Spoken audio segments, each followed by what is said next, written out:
Welcome back to another episode of Tea After Midnight. Just a little series where we have some tea to keep it nice and classy, but I also tell you scary stories. Out of all of the folklore in the Appalachian Mountains, the topic of tonight's story is actually something I've never heard about. So with that being said, grab your favorite tea and settle in, and let me tell you another scary Appalachia story, because of course, this is Tea After Midnight. My friend Tori found this at TJ Maxx and she got it for me, and it is absolutely stunning. This is Vincent van Gogh's Starry Night on a cup. Absolutely beautiful. So Tori, if you're watching, thank you so much again for this cup. It is absolutely beautiful and I'm so excited to use it. This story comes from Clay. Hey Savannah, my name is Clay and I currently live in the Appalachian Mountains and I have my entire life. Growing up here, we would always hear scary stories about the creatures and cryptids in these mountains. I remember sitting on the front porch while my granddad would tell us kids spooky stories to pass time. As I got older, I didn't really read too much into these stories as I just thought it was folklore. That was, of course, until a few summers ago where I had my own encounter, and I truly believe all of the stories my granddad told us. One story he would always tell us was about a booger in the woods. So if you don't know, booger is another term in Appalachia that's used to describe like a creature or a monster in the woods. He would say that it looked like a deer, but wasn't. He called it a not deer. The way he would always explain it made us kids super scared. He said that from a distance it looked like a deer, but when you got closer, there were certain parts of it that didn't look quite right, and that it would walk on its hind legs like a human. Its knees were bent in weird angles and its eyes set directly in front of its face, not off to the side like a typical deer. And again, I never really thought too much of it or really believed in it until a few summers ago. It was nighttime and I was driving back home from my parents' house. I have driven on this road many times and have never seen any animals other than maybe a rabbit. But this night was different. This road is very windy and it's a good ways off in the mountains. I'm listening to music with my two front windows rolled down because my AC in my truck was out. It was pretty hot that night, so rolling my windows down was the only option I had for fresh air. I get to a part in the road that was a very deep curve, and I started to feel really panicked. I have never felt a feeling of dread so heavy in my life. I'm almost through the curve when something hit my windshield so hard I stopped the truck in the middle of the road. I look up at the windshield to make sure there wasn't a crack, and thankfully there wasn't, but I was still pretty startled. I was thinking to myself that somebody had thrown something at my truck as I was driving. While I'm sitting there, I hear some rustling in the woods to my left. When I turned to look, I could faintly see glowing eyes in the woods that looked like an animal based on the height. But that's when the animal stood up on its hind legs and started walking towards the front of my truck. It didn't come directly in front of my truck, just walked in the wood line toward the front of my truck. The closer it got to the front of my truck, I could see it better because of my headlights. This animal looked like a deer, but it was definitely not a deer. It walked a good 10 feet on its hind legs, and when I could get a good look at it, the joints in its knees looked wrong. Like they shouldn't be bending that way. Its fur was mangy with a dark reddish-brown like liquid dripping off of it. I could hear it breathing, it was so close to me. And the breathing sounded very wrong. It honestly sounded like a person wheezing. That is the best way that I can describe it. I immediately thought I needed to get out of there, so I start driving off, but this thing starts following me, and it doesn't start running on all fours. It was running on its hind legs, chasing me. I eventually passed it, but I could see it in the rearview mirror on the road, chasing me on its hind legs. I speed up as fast as I can, but again, this is a pretty windy road, so I have to slow down when I get into a curve so I don't flip. I get around a few curves thinking I had lost it, when I look out my right side window and see it again in the woods, but this time it was on all fours, keeping pace with me as I'm driving. I really start to freak out, so I roll up all of the windows and call my dad to let him know what's going on. Luckily, my dad answered, and I'm explaining this creature and that it's running alongside my truck as I'm driving. But as I'm describing the creature, I see it dart off into the woods, out of sight. I finished telling my dad what was going on, still pretty shaken from the whole experience. As I've said in the beginning, I've lived in the Appalachian Mountains my whole life, and I've never had an experience like this before.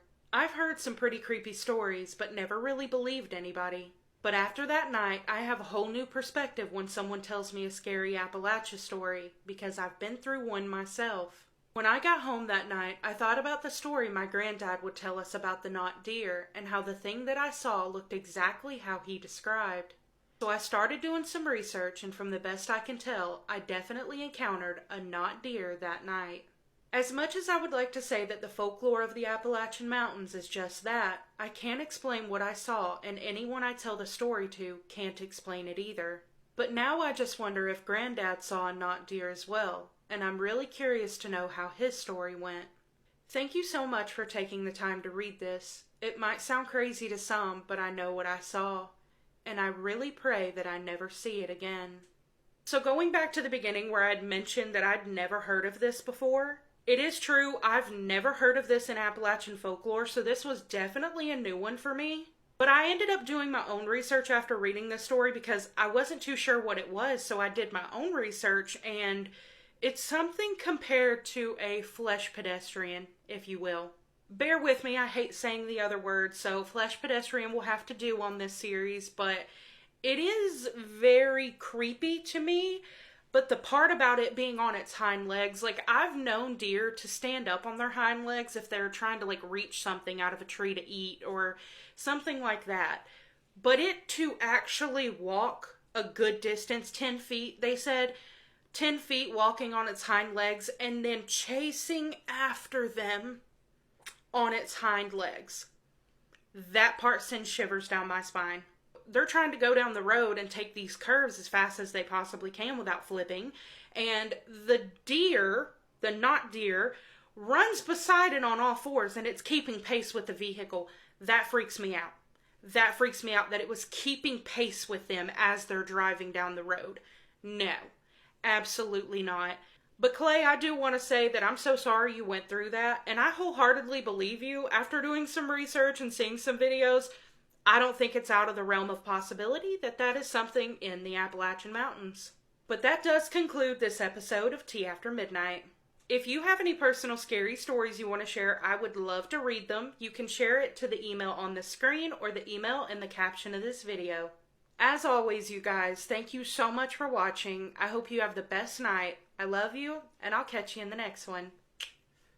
Bye. I've been sent a real-life horror story that you won't believe, but it's entirely true.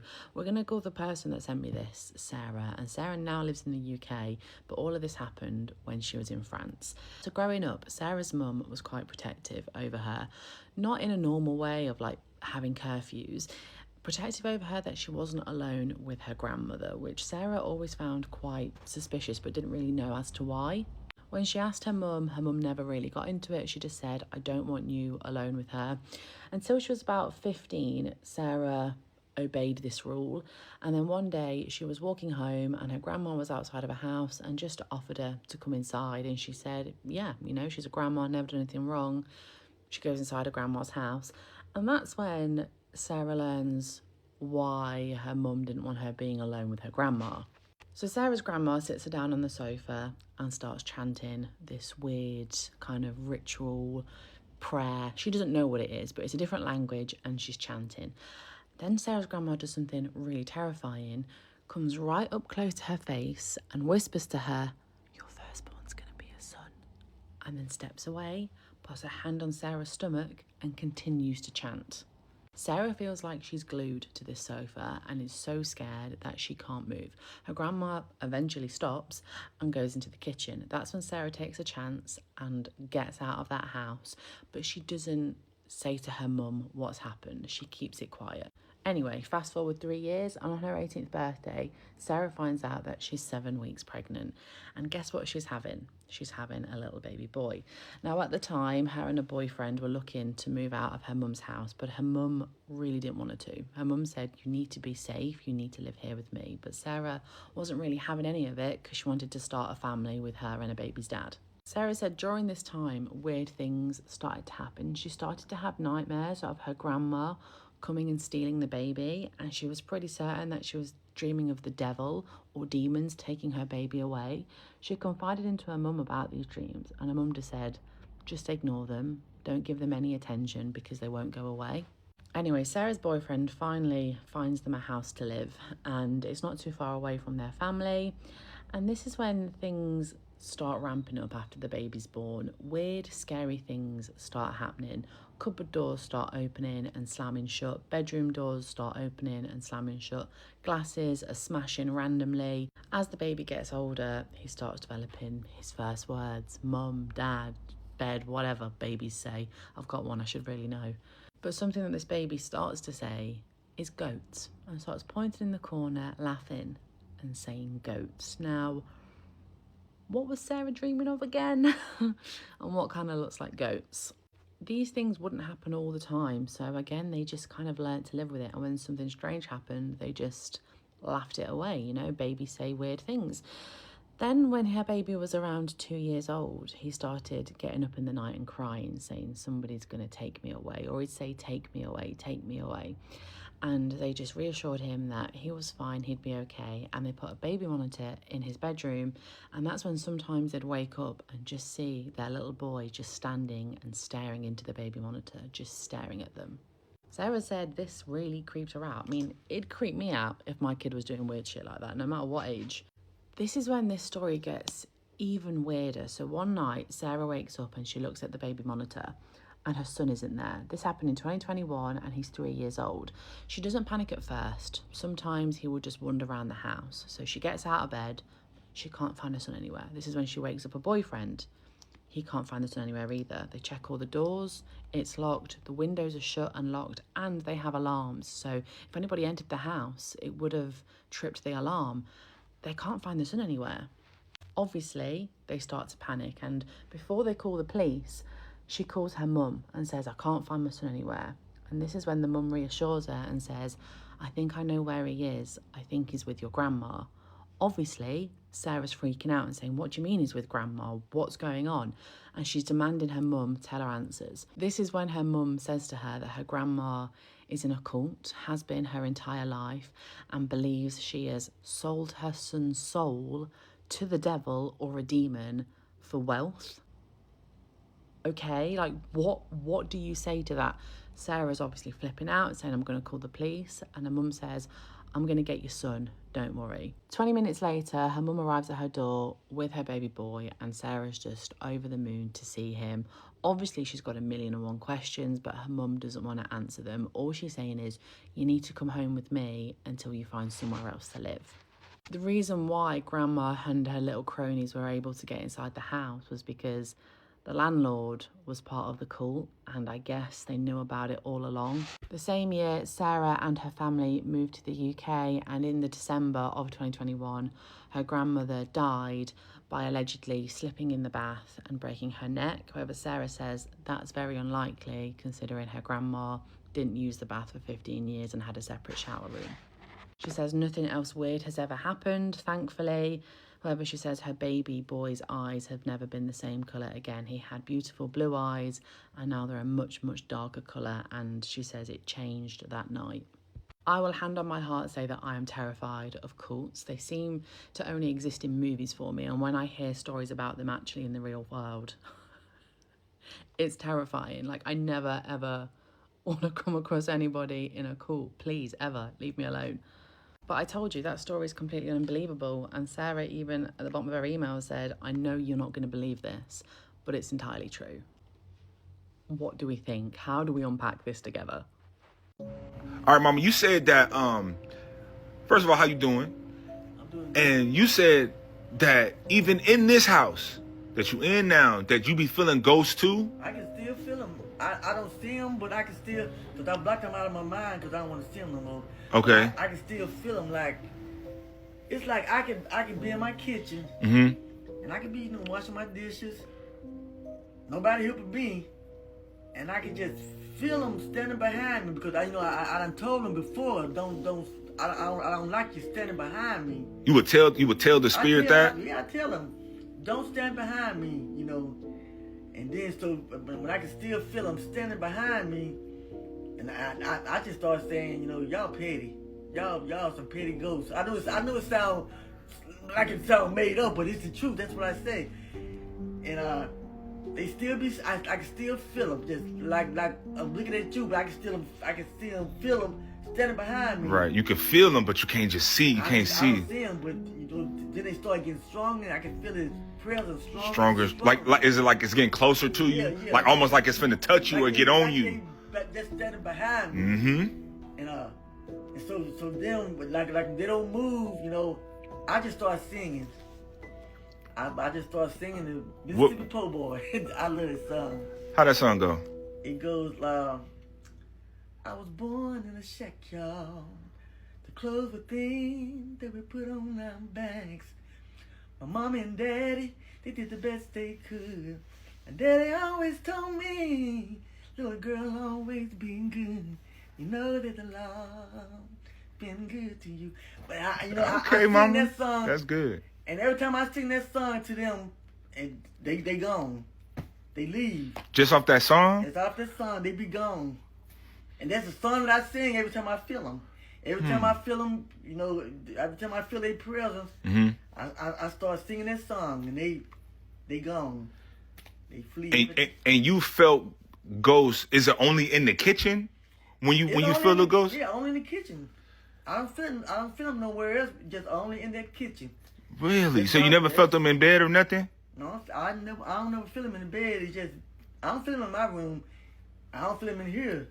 It's just being in the kitchen. When I'm washing dishes or I'm cooking. Do you think, now let me ask you, do you think that they are good spirits or are they good spirits or are they bad spirits? They're not bad spirits. I know it's a man spirit. I do know it's that. It's a man spirit. I can feel the presence. What's the difference between male. Yeah, what's the difference between feeling a male spirit and a female spirit? I mean, I don't know, you just know? You just know, like the man spirit. I don't know. I just know. Mm-hmm. And when the women spirits behind you, you just know it too. Is it softer or it's like a kid spirit? I know it's a kid spirit. But this a man spirit. Yep. Wow. But every time they come to my presence, they stand behind me. And I start praying, but they still be there. Even when you pray? Yeah. But it seems like every time I sing this song, they gone, they leave. So let me ask. I don't know why, but so let me ask you. 2-part question: do you think it's safe to say that? Because what prayers do you say when you try to pray a spirit away? Is there a specific prayer that you say? I would do the 23rd Psalm. Okay, so is it safe to say in your mind that there's certain scriptures to cast away certain demons, or do you think that any scripture can cast away? Because you just said I ain't gonna say any scripture can, because you got different demons. Mm-hmm. It's this one demon that you cannot. Pastor, preacher, you cannot catch this demon out. Mm-hmm. It got to be by exorcism. You got to have a priest, maybe 2 priests.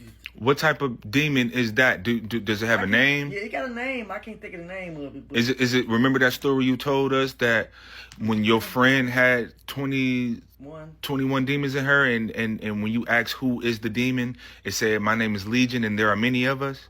Yeah, is that the name, Legion? That's not the name. Okay. No. It's this one demon that you got to be. You cannot catch. Just me being me. Mm-hmm. I can catch out. I can catch out even spirit, because I did it before. But I wouldn't do it. I wouldn't even do it if I had like 10 pastors or 10 preachers with me. I wouldn't even try to do it. With that one demon, that specific demon? Yeah, you're going to need priests. Okay. You need a priest to do that. So, okay. To catch that one out. Okay. So,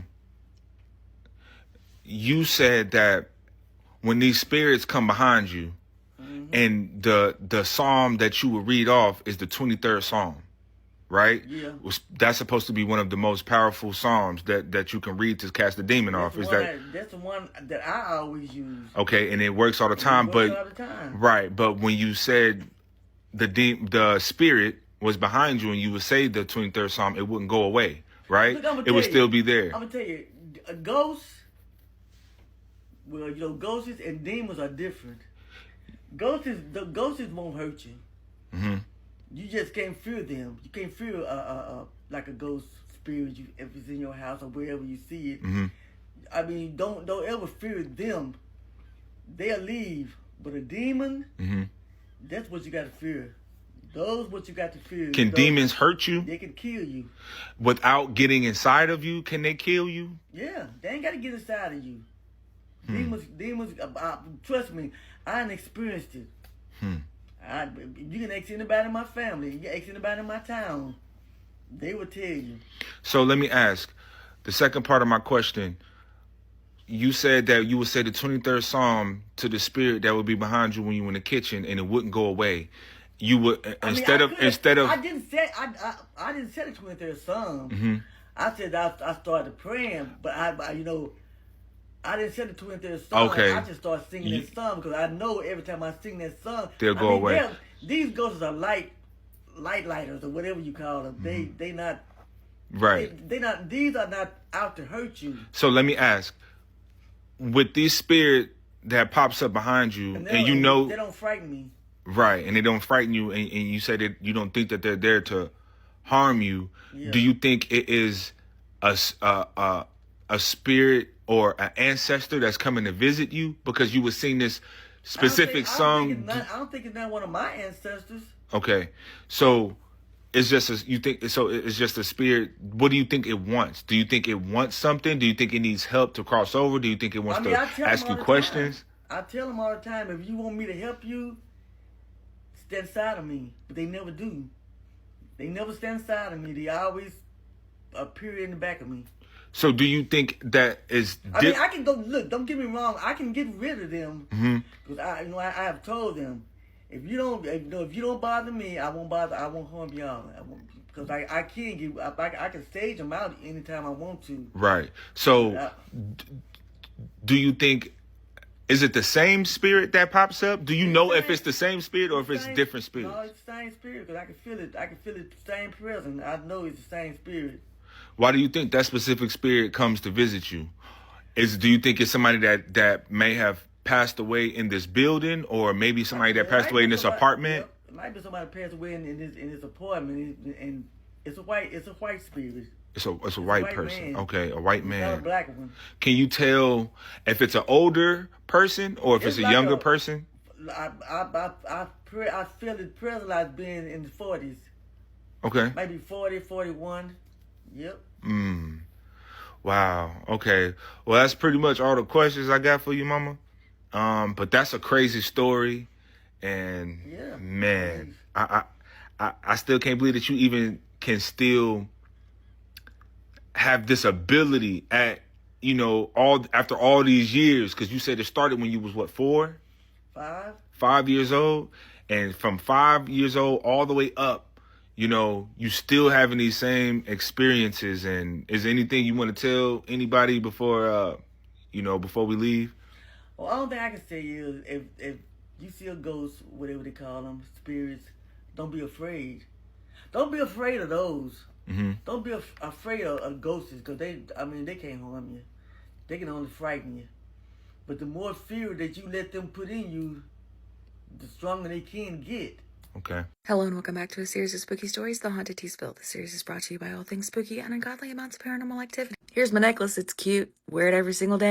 Well, not every single day, but most days. The point is I like it. If you want it, it's down. Also, before I start this story, if you don't follow me on my backup account, please do. The income that I generate off of that account will go towards a new car for me that I really need. If you've seen my videos about my truck, you kind of have an idea. Now onto the story. When I was a teenager back in the late 1900s, it was generally my duty to pick up my little brother from school because he got out later than I did. This particular day, however, my mother decided to go pick him up. She got off work early, I think. My dad worked as a TO captain and he was not home. TO?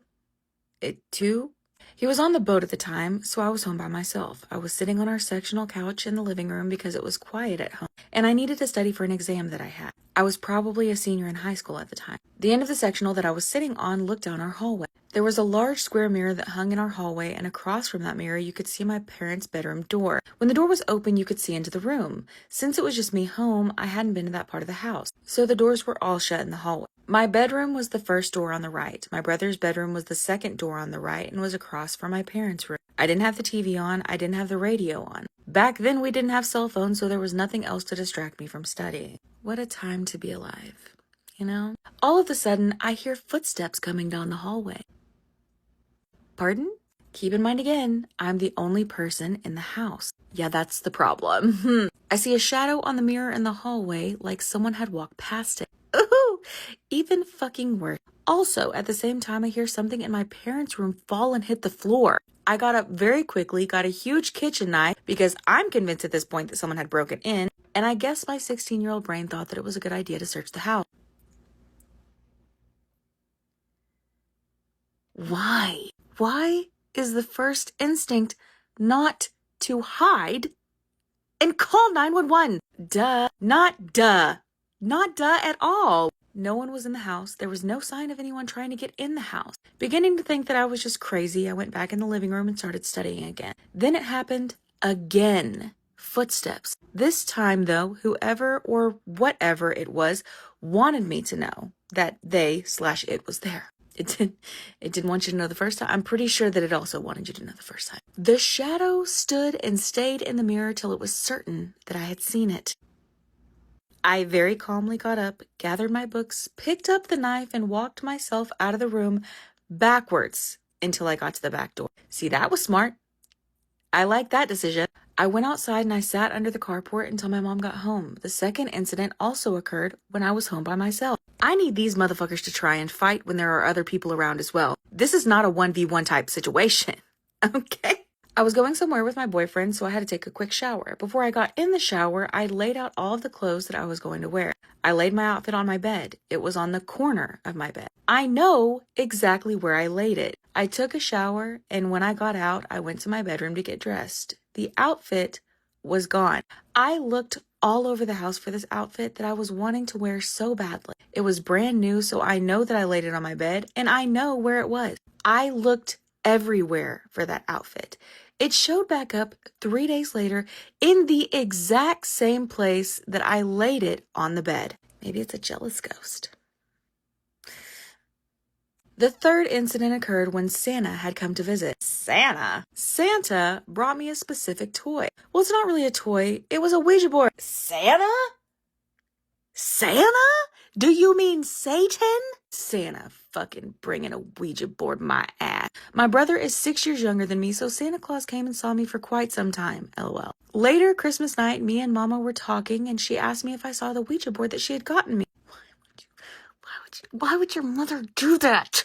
And I said that there wasn't a Ouija board over there with my stuff from Santa. She said she was positive that she'd set the Ouija board on the floor underneath some outfits that she'd hung from the door frame. She insisted she put it where she said, and Daddy confirmed that he saw her put it out for me. And Dad was just okay with this too? What the fuck type of parenting is that? At this point, everything that Santa had brought had been put up and was in our bedroom. So I went back into the living room and I looked around where she said that she put it. I looked under the couch thinking that maybe someone just kicked it underneath there on accident. We looked all over the living room and the Ouija board never showed up in that living room again. We moved out of our house about 20 years ago. We never found the Ouija board anywhere in that house as we were moving out. I don't know where it went or who has it, but ... They were looking out for you. They absolutely had good intentions when they were stealing. There is no reason for you to have that in your possession. And a Christmas gift at that? Jesus. Anyway, rate it on a scale of 1 to 10, 1 being the least scary, creepy, spooky, 10 being the most. If you have a story of your own that you want to submit, you can do so on the link tree in my profile. I'll see y'all at the next episode. Stay spooky, friends. What would you do if you woke up in the middle of the night and saw your mom standing in the hallway outside your bedroom, but you know that your real mom was asleep downstairs the whole time? This is Scared with Jess, and today's story is about a woman who says that when she was visiting her childhood home, she saw something that wasn't her mom. This was 2 summers ago. I was 26 and I had to stay at my parents' house for about a week while my apartment was being treated for water damage. I hadn't lived there full time in years, so at first it almost felt nice. It was familiar and boring, and my old room was still mostly the same except for some boxes and old clothes in the closet. The house itself was never creepy when I was growing up. That's important. I didn't have some haunted childhood house story already in my mind. It was just my parents' split-level house in a normal neighborhood. The first night was fine. The second night I woke up around 2 or 3 because I had that feeling that somebody was looking at me. My bedroom door was open a little because I had already slept with it cracked when I stayed there. There was just enough hall light coming in from downstairs to see shapes. And there was someone standing in the hallway. At first, I thought it was my mom. The shape was right. Height, build, hair, the nightgown, all of it. She sometimes got up at night to use the bathroom and would check if I was awake if she heard me moving around. So my first feeling wasn't fear exactly, more confusion. I remember saying, "Mom?" And she didn't answer. She was just standing there.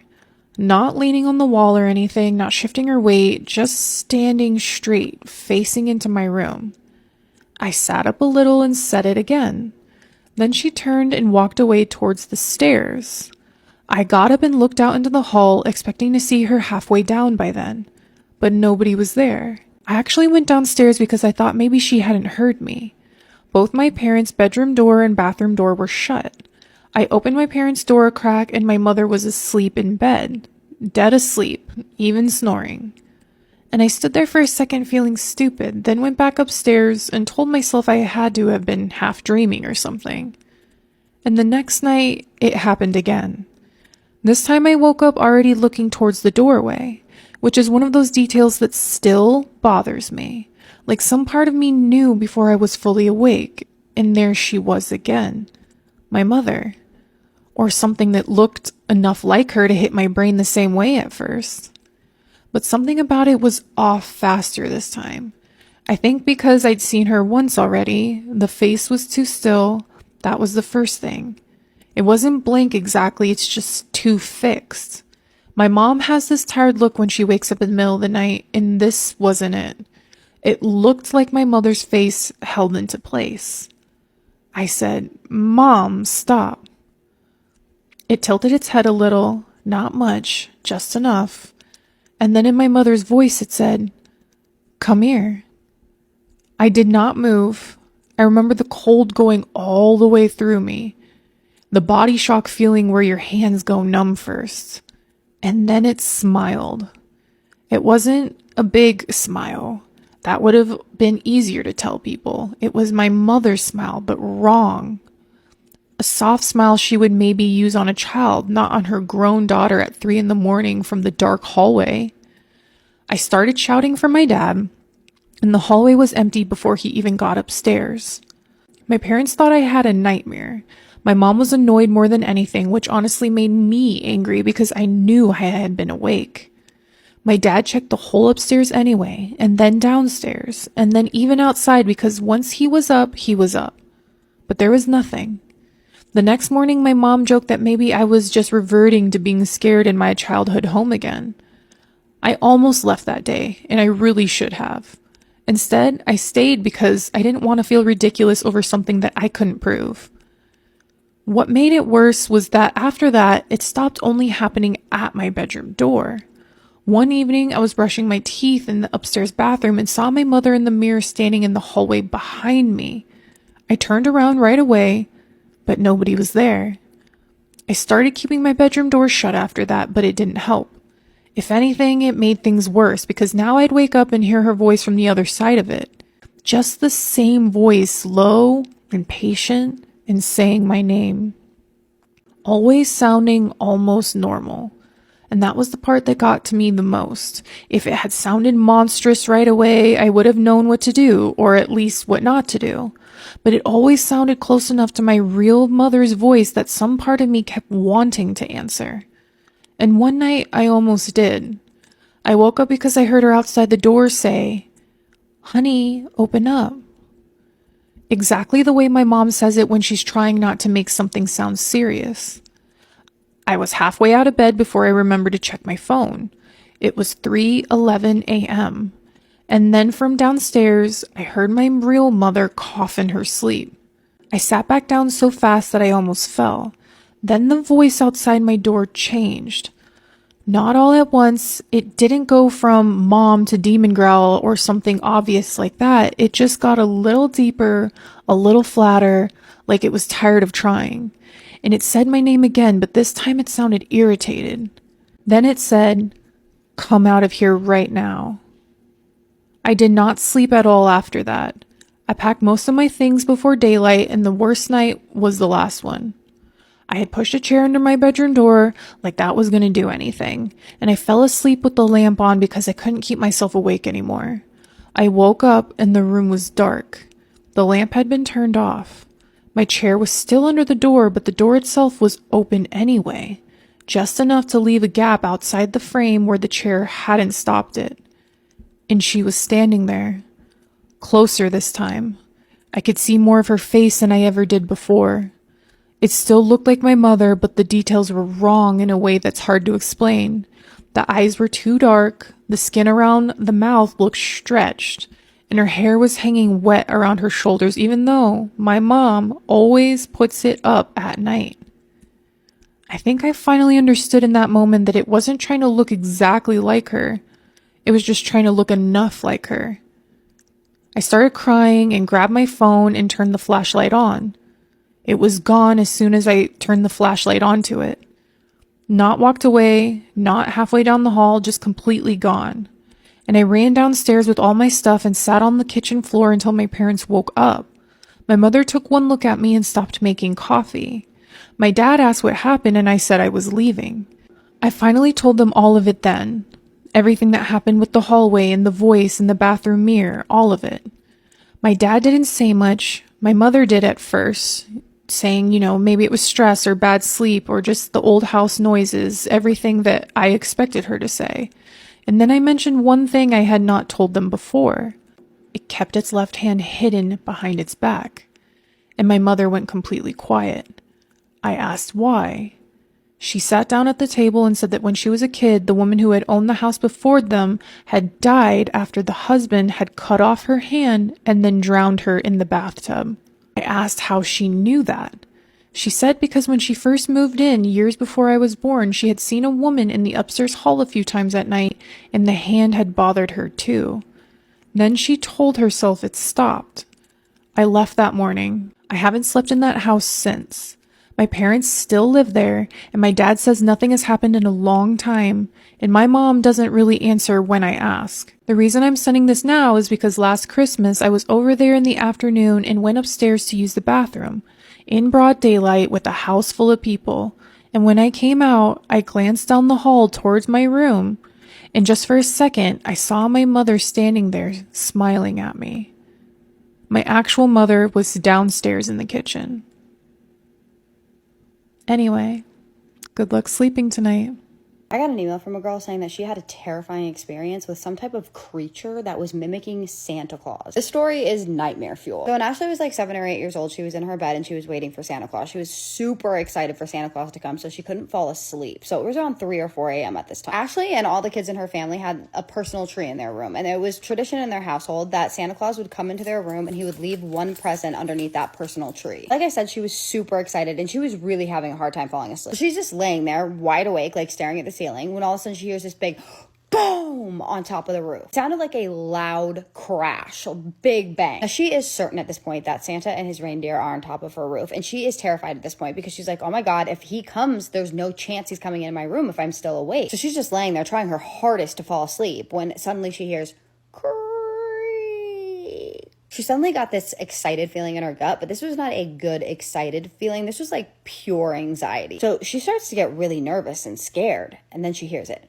Boom, boom, boom. There's footsteps, like loud boots coming up her stairs. It's important to note that her bedroom was at the far end of the hallway, and there was other rooms around her. Her brothers and sisters' rooms were around her. So she quickly closes her eyes because in her head, she's like, okay, I'm finally going to see Santa. But then she starts to hear slow stomping coming down the hallway. And these stomps are very far apart, and they're walking way too slowly. So it's giving off a very eerie vibe. And she suddenly hears her sister's door just kind of creak open, and then the sound stops for about 10 minutes. So whatever this was had walked into her sister's room and was in there for 10 minutes. She said at this point she was just left alone with this horrible silence. She did not feel right. And then she hears it again. These slow, steady footsteps, but now going into her brother's room across the hallway. Then there's another 10 minutes of silence. And at this point, she is scared, but she still thinks it's Santa. She just thinks it's very weird. And maybe she's just afraid because this is something that she's not used to. And so she's thinking in her head, I'm not going to get my gift because I'm still awake. 10 more minutes go by of just complete silence. So he is, again, whatever this thing is in her brother's room for 10 minutes.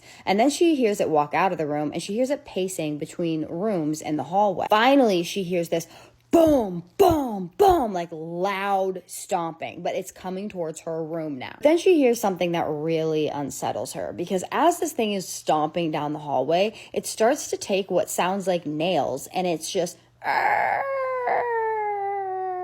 scratching the wall in the hallway. She said that connected to her room was a den, like a little living room, and that her door was closed, but it was cracked. So you wouldn't really need to open the door to actually see the door knob on the outside of the door, if that makes sense. Now, whatever this thing is stops right outside her door, and she cannot see it at this point, but she starts to hear it, because she can hear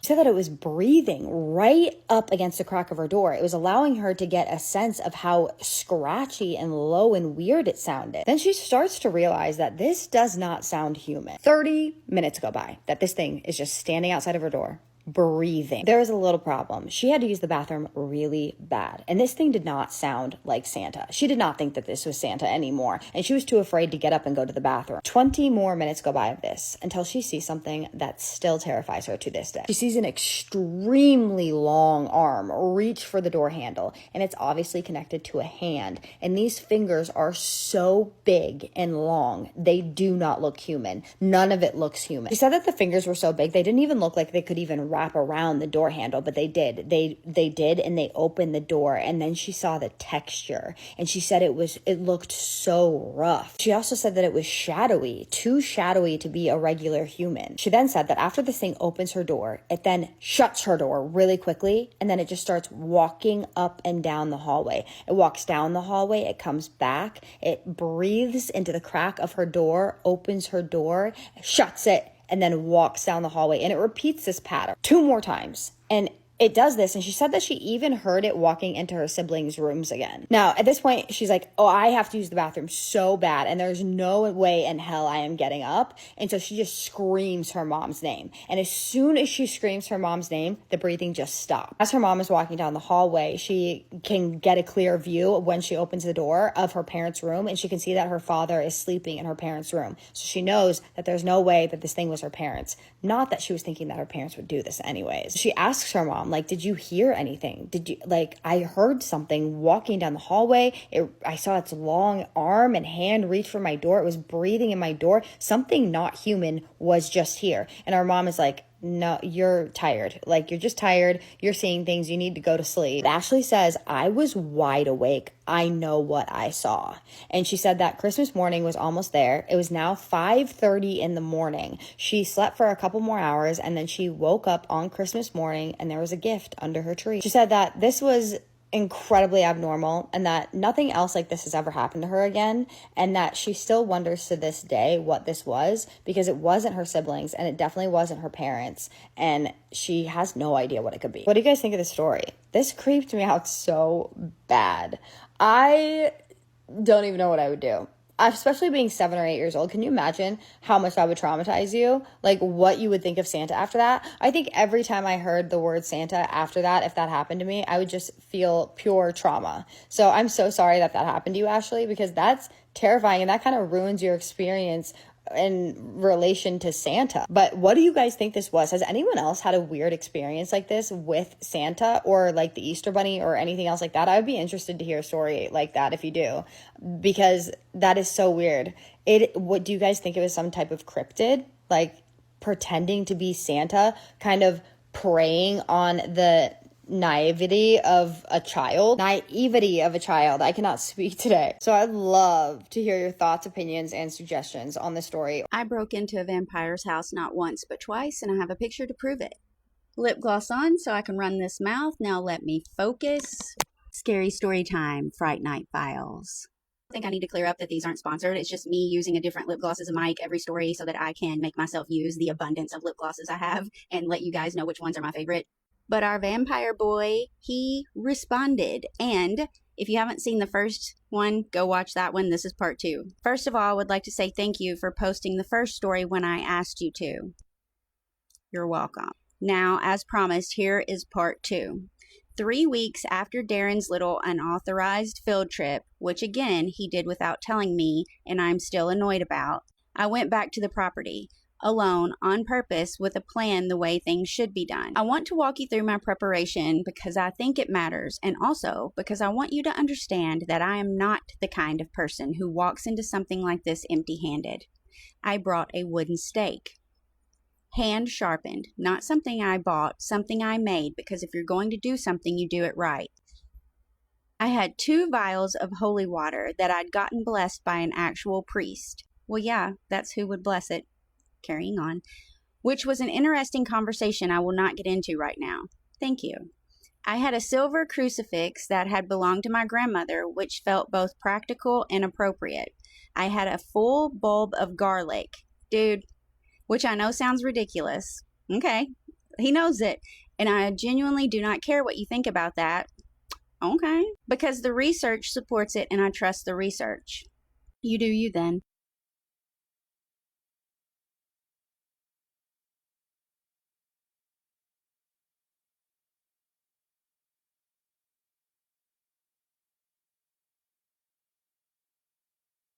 I had the UV light in my left hand and I was ready to use it. Skirt. Is that true? I need to look that up. This is what separates me from people who get hurt doing things like this.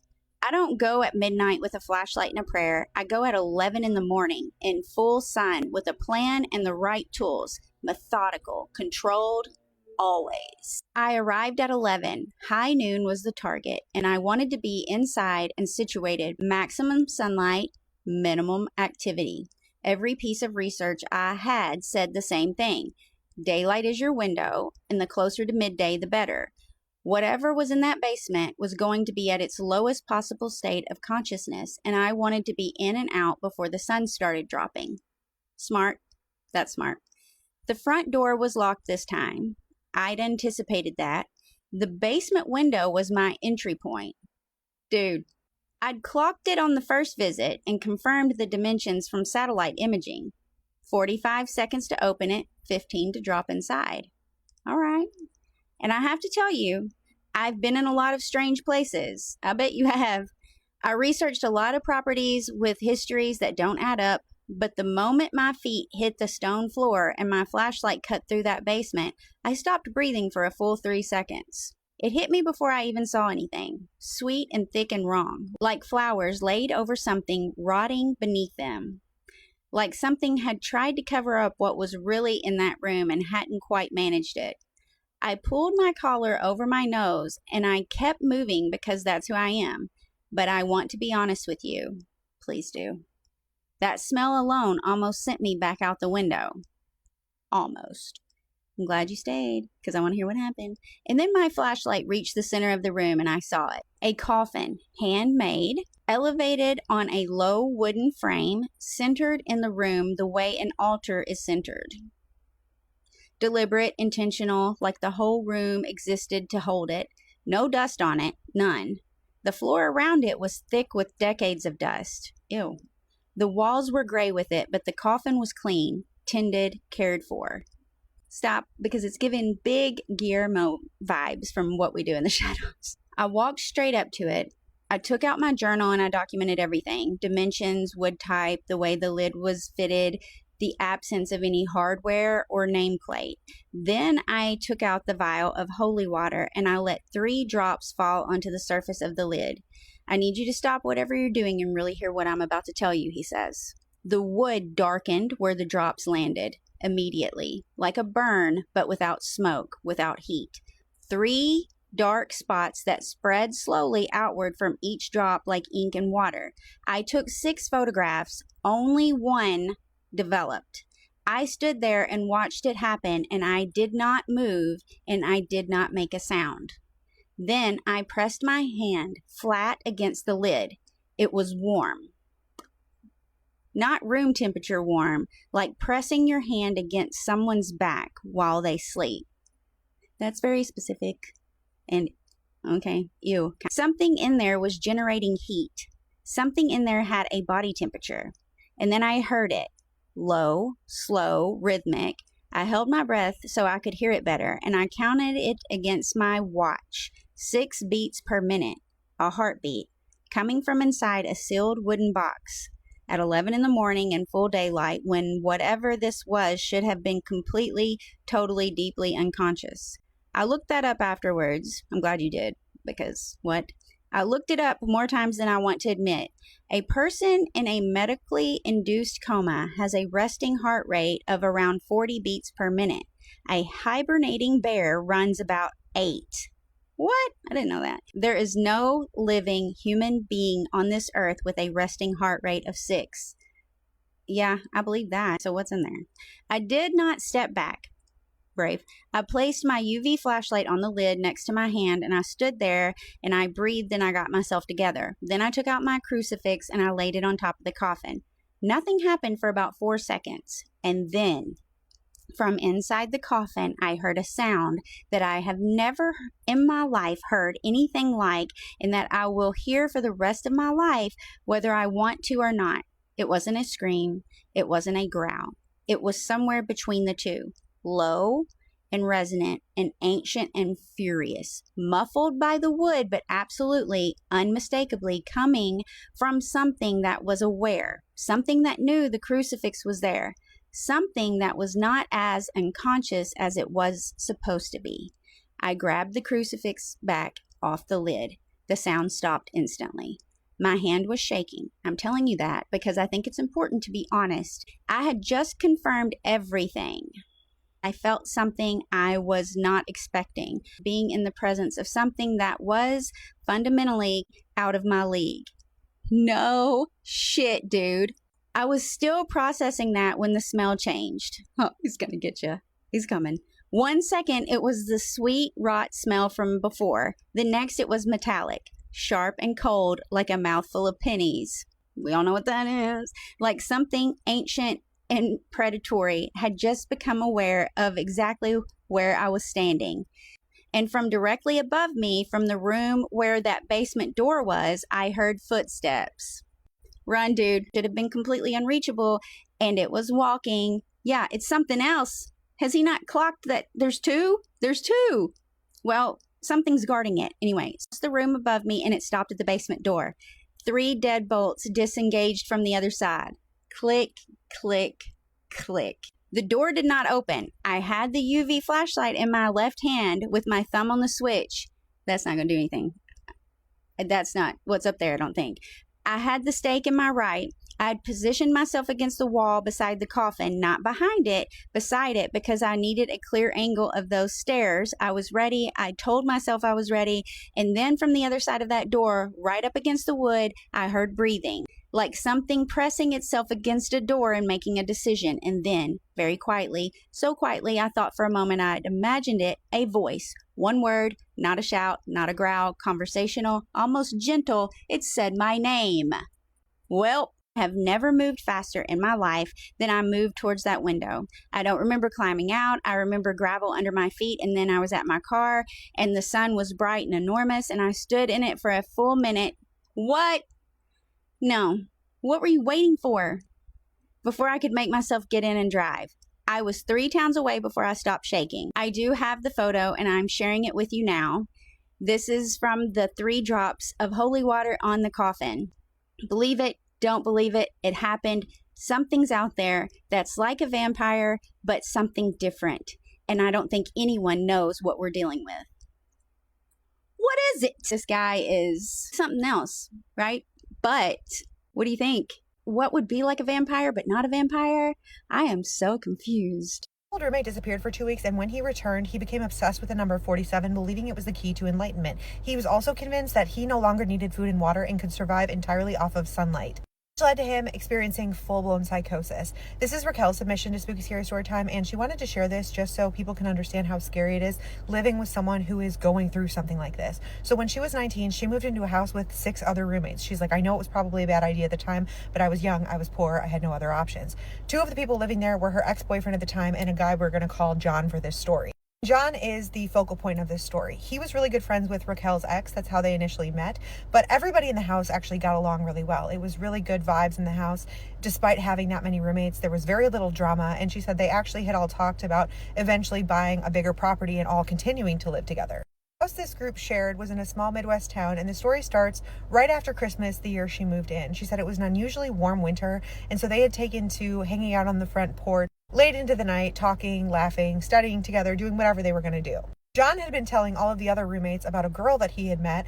I don't know if it was online. I don't know where he had met her, but I do know that nobody in the house had met this girl. But she didn't live very close, and so he was saying that he was going to take off and go visit her for a few days. Nobody in the group really knew much about this girl, but they did know that he had been talking to her at least for a few weeks and that he was hoping for something more serious. So they all congratulated him. They're like, yeah, go spend your time with her. He's like, yeah, I'll probably be gone like 2-3 days.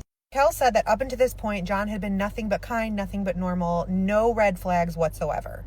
He takes off to go visit this girl, but after 2 or 3 days, he didn't return to the house. And after a few more days had passed, they had grown concerned, seeing that there was no social media activity on any of his accounts. He wasn't responding to any of the calls or text messages from Raquel's ex, who was the person in the house that he was closest to.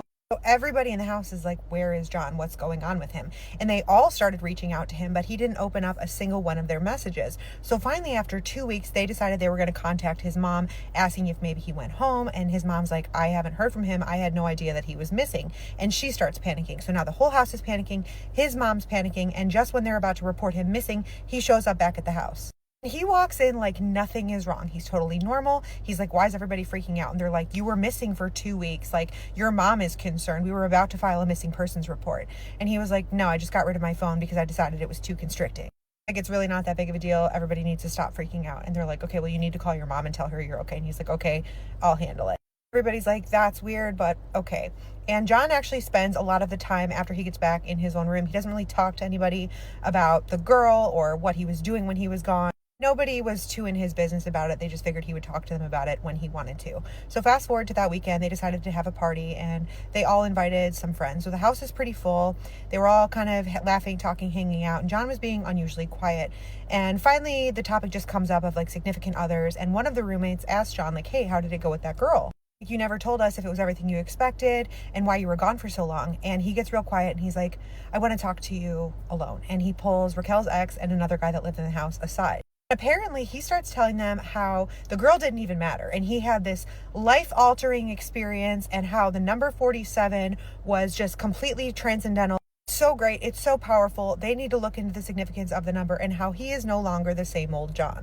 The girls who live in the house are like, okay, this is like something that we don't want any part of, and they go out to the porch and they continue their party. Everybody goes to sleep that night, not thinking anything is super weird. They're just like, he's acting weird, you know, he's on one. The next morning, Raquel gets up, she goes to work. When she comes home, she's just kind of checking in to see where everybody's at in the house.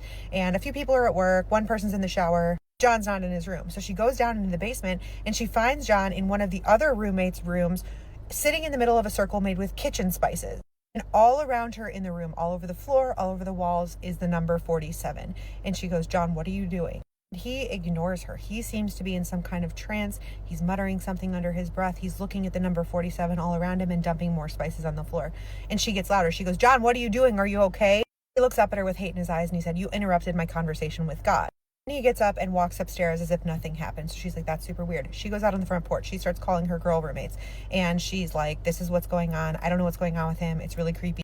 The girls end up convening on the front porch. Everybody's talking about it. John's still inside the house. And then they start hearing this yelling coming from inside. And it sounds like John is in a screaming match with one of the other guy roommates. They hear stuff breaking, okay? And this all leads to the cops coming to the house. And the cops come and they actually end up arresting one of the other roommates for small misdemeanor charges related to gardening, if you know what I'm talking about. There's just chaos going on in this house. The cops take the one roommate away for these charges. Meanwhile, John is still going crazy, and he ends up pinning one of the girls against the wall with a small, sharp object and threatening to carve a Joker smile into her face. Everybody else pulls him off of her. They're threatening to call the police again. It's just chaos, and he gets freaked out that the police are going to come back, and he leaves the house. Later that night, he's still not back at the house. So one roommate's in jail, John is just missing, and the rest of the roommates are sitting in the house talking about everything that happened and trying to figure out what happened to John. And they all agree that he was normal, he was fine, he was nice even before he left to meet up with this girl. But when he came back, he has not been the same. They decide that even though they don't know his mom that much, the best thing to do is to reach out to her because maybe she can shed some light or help him out somehow, because clearly he needs help at this point. So they reach out to her. She says, oh my gosh, I'm so sorry that happened. I'm going to have him come home and stay with me for a few weeks. That's, I guess, what happens. He goes and he stays with her, but after a week he comes back to the house and he ends up calling everyone into a house meeting and he apologizes. He says, I'm so sorry. I was going through something mentally. This will never happen again. I cannot apologize to any of you enough. I cannot live there. I have to move back in with you guys. Is that okay? And everybody agrees to allow him to move back in except Raquel and one other girl that lived there, but they were outvoted. So he moves back in. Not even 2 weeks had passed when everybody started getting the same text message from one of the roommates midday saying, John has gone crazy again. Can you all please come home? Sends the entire group photos of what looks to be the number 47 written all over the apartment in permanent marker. And it was written very small in perfect handwriting across every single wall. Raquel and one of the other girls were especially mad about this because she said that the lease and the security deposit were in their names. And so they were like, if nobody else is going to take this seriously, we have to. This has to be mental illness. This has to be dealt with. And she decided she was going to confront him. She gets home. She asks her other roommate, where is he? He says he's up in his room. So she walks in, she pushes open the door, and she sees him sitting in the middle of his bedroom floor, sitting in the middle of a ring of kitchen spices again. And he looked awful. She said he didn't even look this bad a few days prior, so she had no idea how he went downhill so fast. But she said his skin was pale, his hair was greasy, his eyes were sunken in, his bones were starting to protrude from his face and hands like he hadn't eaten, and he smelled like he hadn't showered in weeks. So all she decided to say was, John, are you doing okay? Because she didn't want to startle him, and she thought that handling it in a calm way would probably be most effective. She says, will you tell me what's wrong? And he looked up at her and he started crying. And he stood up and he hugged her and he said, I found the path to enlightenment. It's the number 47. I am reincarnate of Jesus. And that's why I look the way that I do. And I'm walking the path of no needs. And she's like food and drinks? He says, exactly, this is my purpose. I'm living like monks do. And the less that I take, the less that I need. I will not eat or drink anything in order to reach my true potential. Raquel says, John, you know that even monks take small amounts of food and water when they're fasting, right? He just says, I need to be alone right now. So she didn't want to set him off, so she stepped out of the room. He told the other roommates what he had said, and they all agreed to try to treat him calmly and with respect and to try to convince him to eat. So one of the roommates makes his favorite meal, and Raquel brings him some up in his room, and she says, John, I really think that you should eat some of this. It'll make you feel better. And he takes a sip of water but refuses the food. The other roommates try as well, except for the one that went to jail. He was like, no, I already sat in jail over this guy. I'm not getting involved again. Finally, Raquel convinces her ex to go and talk to John because that was the closest person to him in the house. And so he goes up there and he says, look, I respect the spiritual path that you're trying to take, but you're really worrying all of us, and I wish you would eat something. John just says, no, it's not my path. And so Raquel's ex says, okay, well, why don't you tell me about this journey of enlightenment, thinking that that'll help? And he says, well, it started when I met up with this girl. He says, I met up with her at a skate park, and then she asked me if I believe in fairies, and I told her no, so she took me to a spot in the woods, and she took me through a portal. He tells him that the portal led to another dimension, but inside, the entities were not fairies. They were tricksters, and they were demons. He said I had to fight them off, and the number 47 is what led me out. He said I followed it, and it led me to my purpose, which is knowing that I am Jesus, born again, and I need to live a life of purity without the world's temptations. Then he says, but thank you for checking up on me. So Raquel's ex comes out. He tells her and the other roommates what he said, and they decide one final time to reach out to his mom. His mom just says, he sounds a lot like his father did. His father actually blinded himself. I'm going to have him committed. I'll handle it from here. And she does. He apparently stayed in the psych ward for 2 months and then moved back in with his mom after, and has not talked to anyone else who lived in the house since.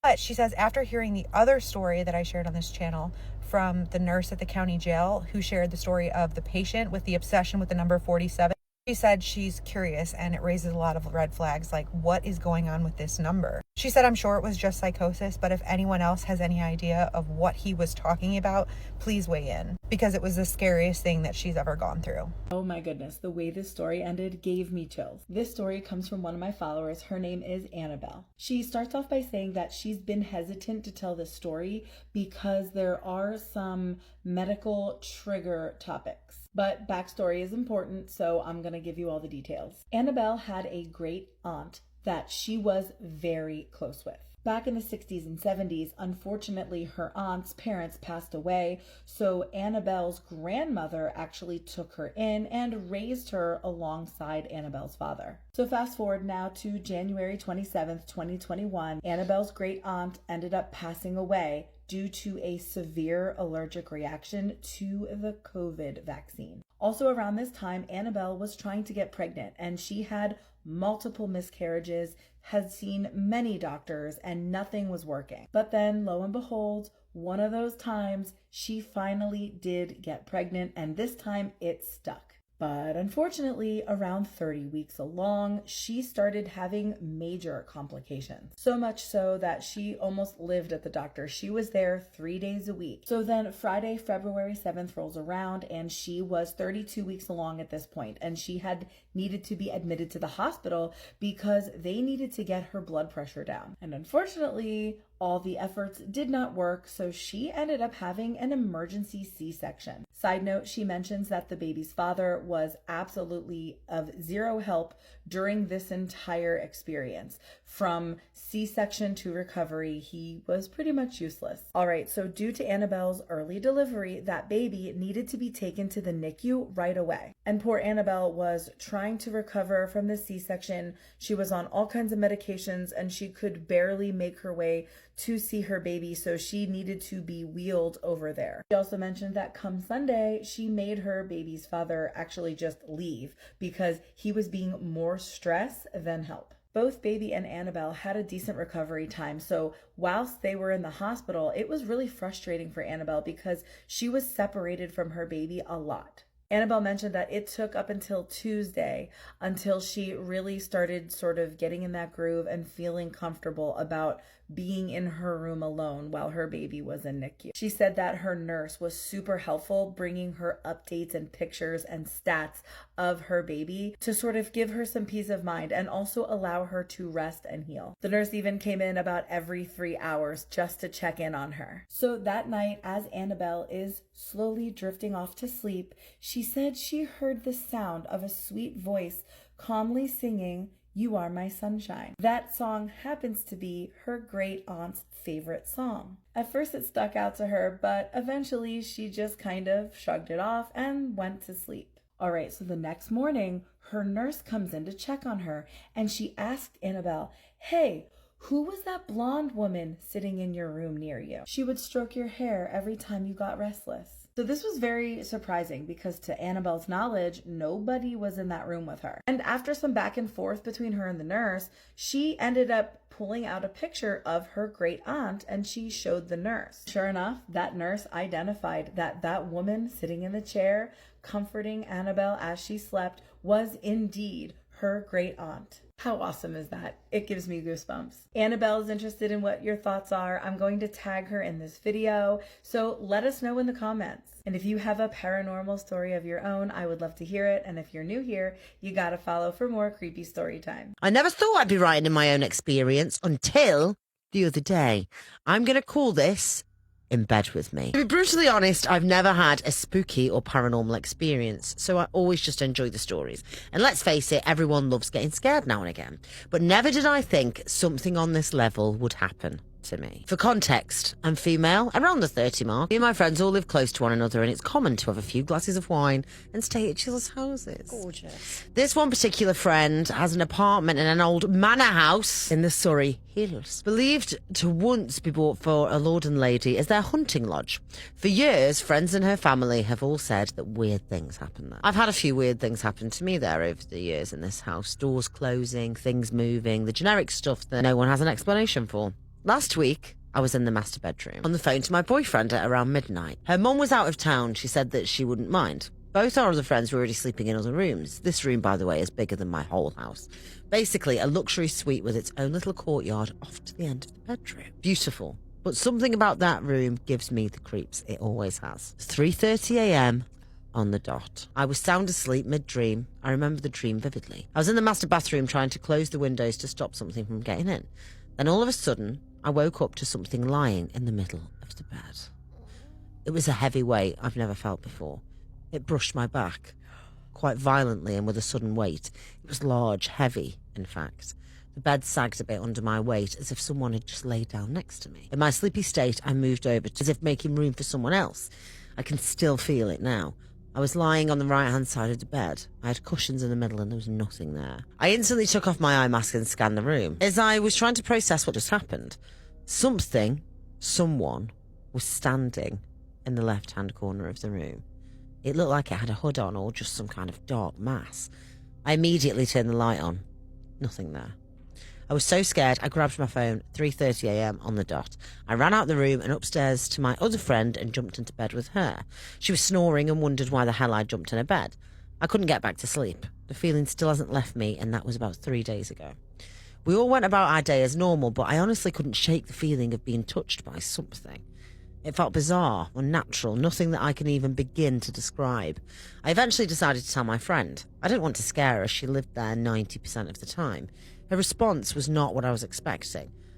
She said, "Oh yeah, I'm not surprised. Everyone says this place is haunted. My sister saw someone walking around once. Also, her mum's PA refused to sleep in her room because there's a man with a top hat who stands in the corner of it. I've also seen him a few times." She claims it's not been as bad of late, but then yesterday she sends me a photo. She found a dead toad in her room. My immediate thought was that it's a warning of some kind.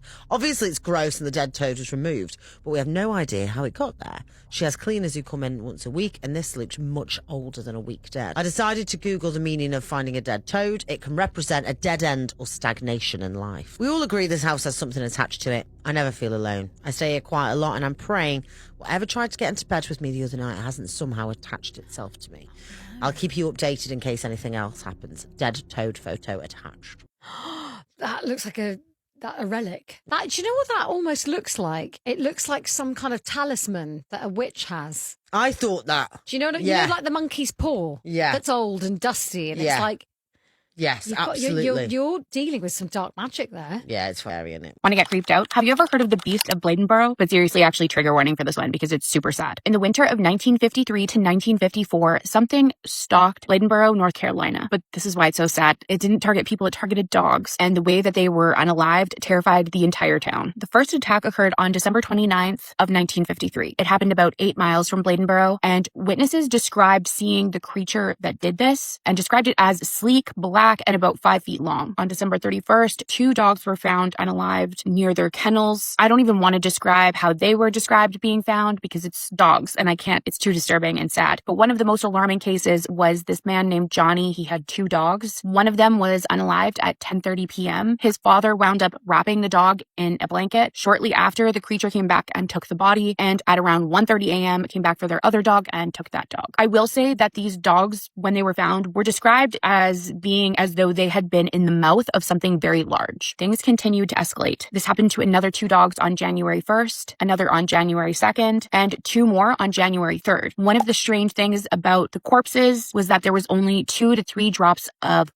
left in the body. It seemed as though something vampiric was sucking the blood from them. Things continued to escalate. A pet rabbit was found on January 5th, and then another dog on January 7th, and then a goat also on January 7th. People did claim that they were seeing this thing, but the reports of what it looked like varied so drastically. Someone said it looked like a bear. Someone else said it looked like a panther. Someone else said it looked like a large cat. That's also a panther. Someone else said it looked like a dog, but it was way too large. One person claimed it was almost 5 feet long, bushy, and heavy. Another claimed it was small, and several people reported it making the sound of a crying baby. One witness even said that it seemed like it weighed at least 150 pounds. Hunters started to track this creature, and they did find claw marks that were at least an inch long. The tracks suggested that it wasn't alone and that there was a smaller creature moving with it. A young boy also saw a big cat on his porch and heard it crying like a baby. But if you know, mountain lions, panthers, they do sometimes sound like a crying baby. But the fact that so many people were seeing this creature as looking like something different raised the question, is this something that can shapeshift? This caused town-wide panic and massive hunts for this creature. One of the strange things was that the police dogs refused to follow the scent and the trail. At first, the hunt started as hundreds of people, then climbing to 500 people, then climbing to 800 people. The mayor eventually had to shut the hunt down due to serious safety concerns. Also, side note, there was a plan to tie dogs up as bait, and the Humane Society shut that down. Thank God, that's so sad. What the fuck? On January 13th, a hunter trapped a bobcat and pew-pewed it, and at that time, the mayor announced that the beast of Bladenboro had been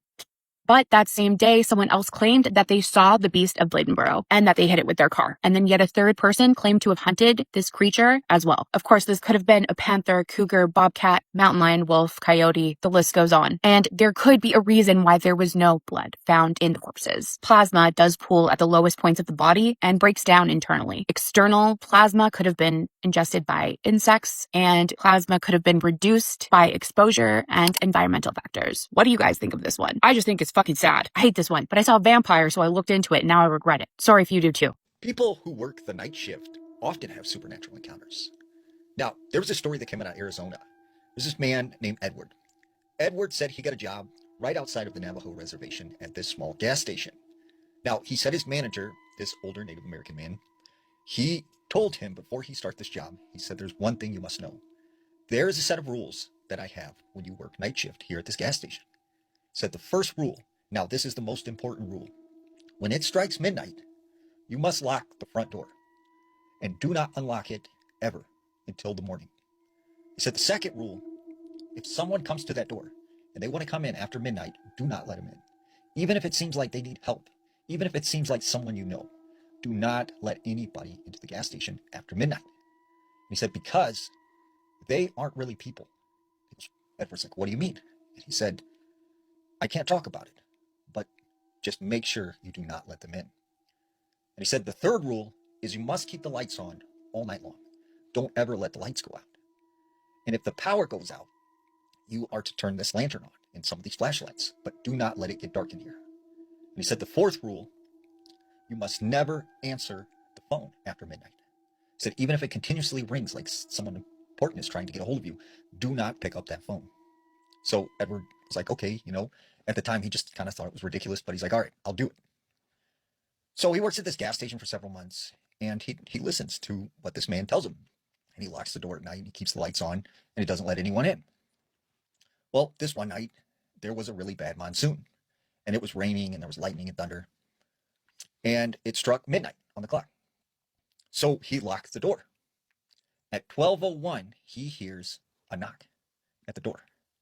And when he goes to the front door and he looks out the glass, he sees this woman. She is completely soaked. She's muddy. Her eyes look very wide. She looks in distress and like something is wrong. And she goes, please, please let me in. You have to let me in. And she's, crying and screaming, banging on this window. And he's like, look, I'm sorry, we're closed. Like, I cannot let you in. And she goes, no, please, you don't understand. You have to let me in. And she, banging harder and harder. And he's like, I told you we're closed. Go away. He said, that's when this woman, at the time, you could see her from this light that was outside. It was shining on her. But when she stepped outside of this light, so that's when he noticed her face started to change. She didn't look human anymore. She looked like some kind of monster. And he said she just twisted her head to the side and she took off running. And instantly he got this feeling of dread, like something was wrong. Well, he said all night long, he could hear stuff yelling at him from outside, telling him to open the door. Some of these voices sounded like his family members, friends. And he said all night long, something was harassing him. Well, that freaked him out, but he really needed this job. So he was there for a couple more months. And then he said one night, the worst thing happened. They had a blackout and the power was completely gone. And he said it was completely dark in this gas station. Now he'd locked the doors and everything, but he remembered what that old man told him. Do not let it get dark in here. So he scrambles to find this lantern and he starts trying to get it lit. He can hear stuff moving around. And he can see shadows of things running around the gas station. And he can hear this laughter. And he can hear banging sounds coming from outside, like something was trying to get in. Finally, he manages to get this lantern on. But all night long, once again, he could see things running around. He could hear voices calling him, telling him to come out of the light. And the next morning, he was so terrified, he quit this job. And he said that was probably the most terrifying job he had ever worked, working night shift in a small gas station outside of the Navajo reservation. How many times have you woken up in the middle of the night and you'll see a pile of clothes, but to you, it appears as like a shadow person or, a man standing there. But then when you do a double take and look back, it's a pile of clothes. What if I were to tell you that actually was a spirit?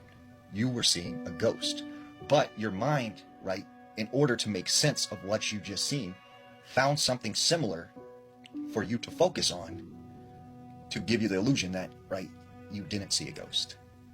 We see ghosts all the time, we just don't realize it. There was a girl, and one day she's laying in her bed. When she looks up, her eyes kind of adjust, and she sees a man standing at the foot of her bed. But when she rubs her eyes again, she looks closer. It's just a pile of clothes.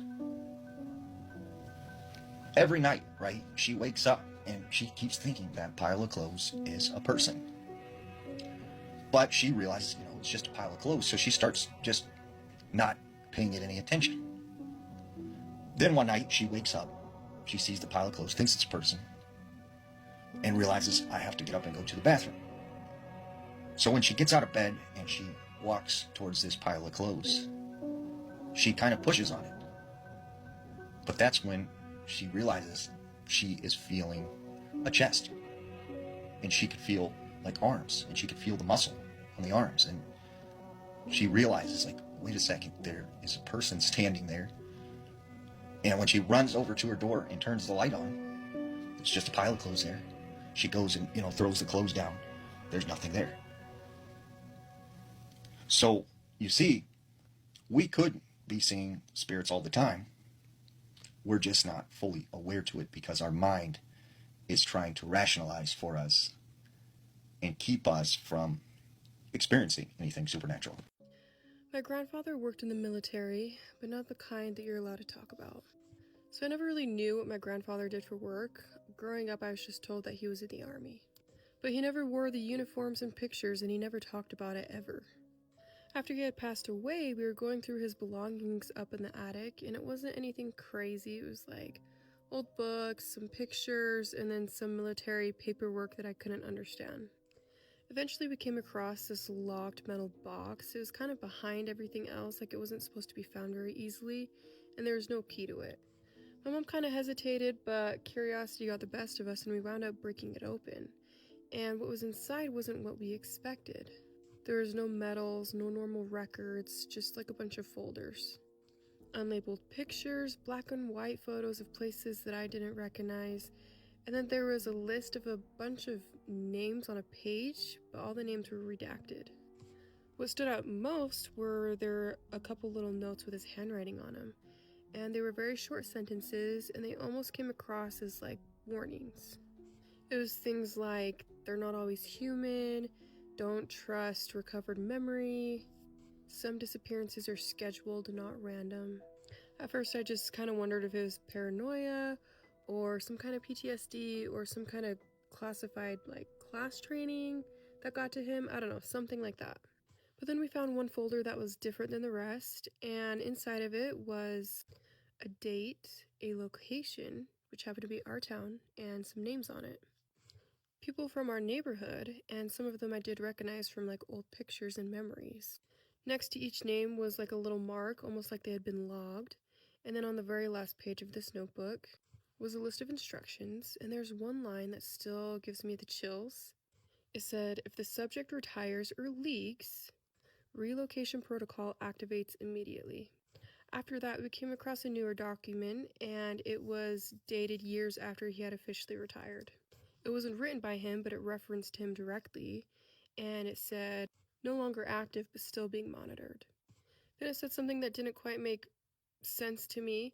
It just said, civilian witnesses with awareness, and basically I interpreted that as people who were not officially briefed and they still remembered things. That's when we stopped reading. We put everything back in the lockbox, we put it away, and we decided to never talk about it again. But I did notice something strange for the next couple of weeks. Anytime we would bring up my grandfather or somebody else would bring him up, we all had different memories of him. Different job titles, different stories, different timelines, like none of us remembered the same version of him. And I don't know if it's grief or if it's coincidence, but I don't know why I can't stop thinking about the line that said, memory is not reliable when it's been handled.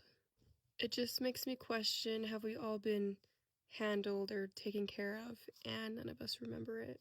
I am mainly making this video because I really want this picture off of my phone. This person says that they've always noticed something strange or weird in their house. She explains how sometimes the house just feels very negative, and she notices that the dogs get really rowdy when this happens. Almost like they can sense a presence. On several occasions, a few of the family members claim that they see shadow people just like moving very quickly in the hallway or things like that. Now, the girl's mom claims that at one point she did see like a presence, and she explained it as having like this really big malevolent smile. Even people who go over to their house see things, because she says that her uncle even saw like this really dark shadow figure just moving about the house. She personally thought that it was just their imagination until one day she took a picture, and this is what came out on it. So what she obviously sees is like a half a face with a big smile, but let me know what you guys think. You wanted a closer look? Well, here you go. You have it. I don't know what I'm looking at myself right now. I'm looking at myself. I hope it's just like,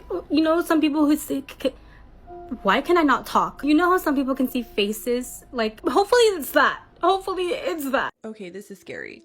A few days ago on April the 10th, there was someone that was walking at a trail here in San Antonio, Texas, which is where I live, and they see some smoke and some fire within the trees of this little trailway. So they go and they take a look and they see a body burning. Immediately they call 911, of course, and first responders come, the firefighters come, they put out the fire, and of course the fire did reach the surrounding trees, so they're trying to get all of that under control. And it was just released this past Monday, April 13th, that they are ruling this, that she did it to herself. I can't say the word on here. This incident happened at the trailhead at the Leon Creek Greenway, again here in San Antonio. And yes, San Antonio Police Department is claiming that this 27-year-old woman did this to herself. Again, I live here in San Antonio, Texas. I don't know if you guys have seen or heard that a lot of weird things are happening in Austin, Texas at Lady Bird Lake. And then for a while, very weird things were happening here in San Antonio at Woodlawn Lake. And then now something like this. This is just bizarre. I'm not a conspiracy theorist, but I don't know. This is scary. This is spooky, and I just don't believe it. Now, obviously, this is an ongoing case. They're trying to figure out exactly what happened.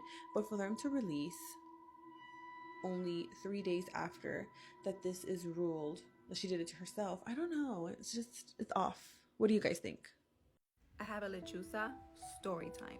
This story originated from this video, but it is in Spanish, so I'm going to go ahead and translate it to English. So this man grew up in Mexico, and one day when he was a young boy, he was playing soccer with a bunch of his friends. It was already late into the evening, and he was always told not to stay out past a certain time because that's when they come out. As they're out there just playing soccer, a bunch of the moms come out and start yelling at the kids, telling them to get inside.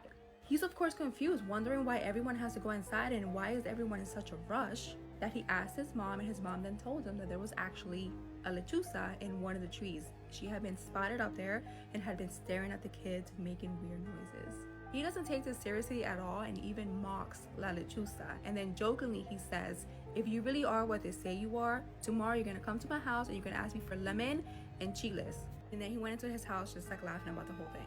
The next day at about 1 p.m. he came home from school, and surprisingly there was no one home. And now this was rare. There was always someone at his house, but on this day he was completely home alone. He was only home for a couple minutes when he heard somebody knocking on like the gate right outside of his house. He could hear like the tapping of the back gate. He goes to see who it is and notices a very elderly woman, like very frail looking, like extremely old. She then goes, I'm here for my lemon and chiles. He is stunned and shocked and almost like in a trance-like state. He walks back into the house, goes into the kitchen, gets the limones, gets the chilies, walks outside and hands it to her. She then reaches in like through the gate to grab it, and he sees like this very just scary, creepy looking hand. The minute he puts the limon and the chiles in her hand, she just grabs it. He continues to be in this trance-like state. Now, he has always been like an extremely hyper, like super active child. Like his family was always used to him like jumping around, just being all over the place. But this just put him in that trance-like state where he just sat there and didn't move. He was just motionless. About an hour later, his parents did get home. As it turns out, they were out at the grocery store and they see him and he's acting weird. So they ask him like, hey, are you okay? Like, what's going on? He then goes and tells his mom what happens and she freaked out. She goes and gets him a cleansing, like an egg cleansing, and she's like freaking out. She then tells him to be thankful that when that woman showed up asking for the chiles and the limones, that they actually had that in the house, because had he not given her that, he would not have lived to tell the story. Bitch, you know what the fuck happened to me the other day? And I'm sorry, by the way, I have been MIA. A bitch got back problems, so I have not been able to do a lot. Okay? But I am sleeping, minding my whole ass business in my bedroom. My back has been fucked up, so I've been off and on the couch and in my bedroom. And you know, anybody who has back issues knows what the fuck I'm talking about, that sometimes the fucking couch just does it for you.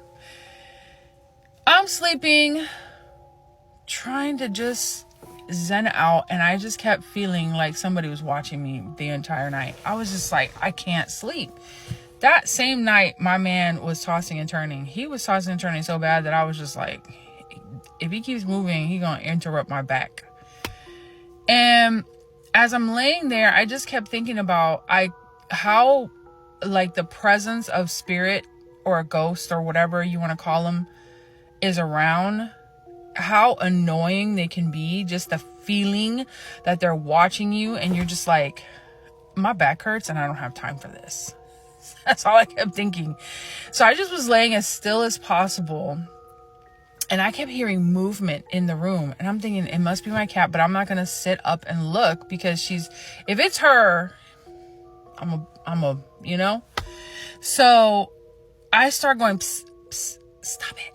Right? Thinking it was her because I kept hearing things shifting and moving in the room. And at one point, because I have like a nightstand that's like right up high next to the bed, and she likes to jump on there and like, you know, it makes like a certain sound, but she likes to jump on there and like meow or like lightly meow or purr or like try to grab me or whatever, so I could get the hell up and, you know, hang out with her at like 3:00 in the morning in the living room. And as I hear all of this movement and I'm like, okay, I think I'm gonna finally fall asleep, I have my arms like bent like this, like I have them bent and on top of my belly, and I'm falling asleep, and I could hear what it sounds like, her jumping on the nightstand. I didn't even open my eyes. All of a sudden, and I don't know if anybody else out there who hears spirit or deals with spirit, the sensation that I get when a spirit is around, like very close into my frequency, it's almost like a humming vibration. I can't describe it. I've tried to describe it to many people, but it's like a humming vibration. It feels like goosebumps, but like goosebumps, like with needles, and like it's like goosebumps times 1,000. That's the only way I can describe it. And it literally feels like your ears are humming, but it's like a vibration. So I cannot describe. I've tried, but it's this weird feeling. If anybody out there has dealt with it, please, I would love to know. But then I felt that and I said, oh shit. Like I knew when I get that feeling that they're going to touch me in some way, you know? And I'm like, I'm too tired. I'm in pain, back pain. You can't flinch. Like you can't do nothing in that type of pain. And I felt someone grab my elbow and try to pull me off the bed. And I was so irritated. I was so irritated by that I know I must have been like, I was so, like, I literally rolled my eyes at the spirit. And I'm like, I whisper over, please don't be doing that shit right now.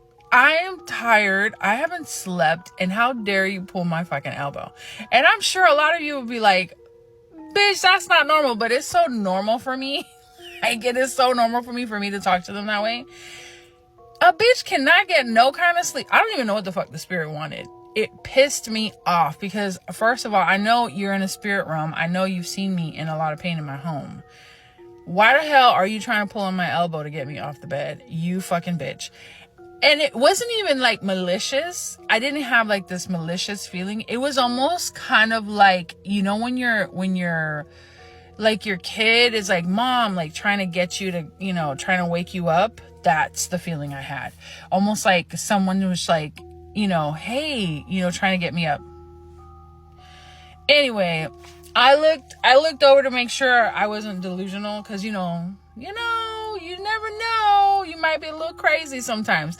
So I looked over and it was nothing, and I was like, okay, it's not the cat. So the whole time the noise and all of that, it was not the cat, because eventually, because I couldn't sleep, as I was looking around, I would say like 2-3 minutes later, my cat jumped out of the closet. So, because she likes to sleep in there. So I was like, okay, well, as I spoke to the spirit, I need me time. Please don't pull on my fucking arm ever the fuck again. Around 3:30 p.m. on December 17th, 1927, a 21-year-old sailor named Joe Stevens stood inside of a U.S. Navy submarine that was cruising underwater in Cape Cod Bay, about a mile off the coast of Massachusetts. Joe was at the front of the submarine, inside of a small windowless compartment called the torpedo room. It was about 20 feet long by 10 feet wide, and on one side there was a metal door that was open that led out to the rest of the submarine. The walls were lined with 6 bunks, a bunch of machinery, and also several torpedoes. And Joe was absolutely thrilled to be in this submarine, because Joe had always dreamed of working on a sub. When he was a kid, he'd actually made this fake periscope out of wood, which on a submarine, the periscope is like a set of binoculars, if you will, that kind of juts up above the submarine, and the submarine can rise just close to the surface, but right below, and the periscope perches kind of just barely out of the water, and it can look around to show you what else is nearby. And so with this fake periscope, Joe and his older sister Florence would spend hours and hours as kids pretending they were on a submarine deep underwater on all sorts of special missions. And so years later, when Joe turned 18, the first thing he did is he enlisted in the Navy. And recently, he had finally been assigned to actually working on this submarine. And it was really like, his childhood dream had finally come true. On this particular day, Joe was doing one of his very first test sails. Basically, he and the other 40 men on board the sub were just testing out all the different machinery on board to make sure everything was working correctly. And so Joe and 5 other men had been assigned specifically to work in the torpedo room. They stood by inside of this room and waited for a command from their captain to come through on the one-way intercom overhead. But as they're standing there, just sort of waiting around, sort of out of nowhere, Joe heard this grating, loud, metallic sound that kind of echoed through the whole submarine. In fact, the sub itself shook so hard during the sound that Joe and the others fell to the ground. And so immediately, Joe and his coworkers are scrambling to get to their feet. They're looking at each other like, what was that? But then it was like their worst nightmare began to play out, as water began to rush through that open door from the rest of the submarine into the torpedo room. And so as this absolutely horrifying scenario is playing out, Joe, his immediate reaction is actually this overwhelming sense of deja vu. Like, just for a second, he felt like, I've experienced this exact moment before. But before he could actually process this feeling, a couple of his coworkers rushed past him and managed to slam that door that connected the torpedo room to the rest of the submarine. They shut it and they sealed it. And so at this point, Joe is sort of snapped back to reality. He's not thinking about the deja vu thing. He's like, okay, what's going on? I mean, he realized there must have clearly been some kind of accident. I mean, basically everybody thought the same thing. That sound, the grating sound, the shaking in the water, I mean, that screams something has struck the torpedo, something's happened. He expected the captain's voice to come over the intercom, not to talk about the test run they were actually on here, but with orders about what they should do now that there was a real world emergency playing out. And so for a couple of minutes, Joe and his fellow sailors just kind of sat there in this, sealed off torpedo room waiting for this announcement. But there was nothing. And then Joe and the others felt a jolt, as if the submarine had just settled at the bottom of the bay. At first, Joe and the 5 other sailors didn't panic. Whatever had happened, they knew clearly it was not good. But they also figured, maybe this was not a total emergency. It was bad, but maybe we can salvage this. After all, they were only about, 1 mile away from the nearest Coast Guard station. And even though Joe and the others inside the torpedo room did not have a way to actually reach out from where they were to the Coast Guard station, or anyone else for that matter, to call for help, they figured that somebody else in the other parts of the submarine would be able to punch out and call to the Coast Guard station and call for help. But the minutes turned into hours, and there was no progress. There was no obvious sign that any sort of rescue was underway. They didn't hear anything over the intercom. They couldn't even hear anything on the other side of the door. They figured by now one of their comrades would have come over and knocked on the door or in some way talked to them, but no, it's just silence. And also the emergency lights inside the torpedo room eventually flickered out. They're very likely on the bottom of the bay in this sealed room in total darkness. They also had no food and no water. That was in the other part of the submarine, but they couldn't open the door without risking more water coming in. So they're just totally trapped. Now, of course, all of that was horrible. For Joe and the others, they knew how dire this situation was. But the scariest part of the whole situation was that they knew there was a finite amount of oxygen inside of this sealed room. And with every breath they took in, they were using up that air supply. And so pretty soon, this tiny metal torpedo room was starting to feel more like an underwater coffin. Joe began fading in and out of sleep. He sort of lost track of time, and he also was starting to lose hope. But then suddenly, Joe heard this loud, metallic clanging sound, and he realized someone was knocking on the outside of the submarine, like their rescue had clearly begun. And so Joe and the others immediately jumped out of their bunk, sort of knocking into each other because they can't see each other, and they went over to begin knocking back, signaling to whoever was out there that, hey, we're alive, we're still in here. By using Morse code, which is a method of communication via tapping, Joe was able to actually communicate with these folks outside the submarine. And he did confirm they were Coast Guard rescue divers, and they told Joe what happened. On the afternoon of April 10th, 1998, a 40-year-old woman named Diane Auget stood at a bar inside the Hayloft Tavern in the small town of Hudson, Florida. Diane grabbed her glass off the bar and downed the last few sips of her drink, and even though by this point her vision was blurry and she actually felt sick to her stomach, she still yelled out to the bartender in a very slurred voice and told him to bring her another round. And the reason for this is because Diane actively wanted to get so drunk that she could just forget everything. Because at the moment, her life was kind of a disaster. So Diane used to be a married, stay-at-home mother with 3 kids that she loved so much, but about 10 years ago, she'd begun having some very serious mental health problems. And she'd ultimately been diagnosed with bipolar disorder. She would fall into these deep depressions that would make it almost impossible to function. And then she would swing and have these manic episodes that would literally keep her up for days on end and left her so delirious that she would start talking to herself. Eventually, Diane's husband divorced her, and he got custody of their kids. Now, Diane's life had sort of leveled off. She was living with her sister, so she had some level of support. But her bipolar disorder really was not under control, in part because she had medication for it, but didn't always take it. And so she would swing in and out of mania and deep depressions all over again. And as a result of this, she had consistently been in and out of various psychiatric facilities multiple times. So on this particular night, Diane really just wanted to drown her sorrows. And so a couple of hours earlier, she had left her sister's house and walked to this bar because she didn't have a car. And she'd been standing around at this bar, basically pacing in circles and drinking alone ever since. Just then, the bartender came over. And even though Diane was seeing double, she immediately saw that he did not have another round in his hand. He had no more alcohol. The bartender gave Diane a look that was half annoyed and half sympathetic. And he told her he was cutting her off. And Diane was so mad. She began telling him that he didn't know what he was talking about, that this was humiliating, but he just put his hands up and said, no, I'm sorry, you're cut off. And so eventually, very angrily, Diane turned and sort of stumbled out of the bar and began walking down the street. The next day, so April 11th, Diane's mother, Mildred, paced back and forth inside of her living room, holding a phone to her ear. It rang a couple of times, and then a dispatcher from the local police department picked up.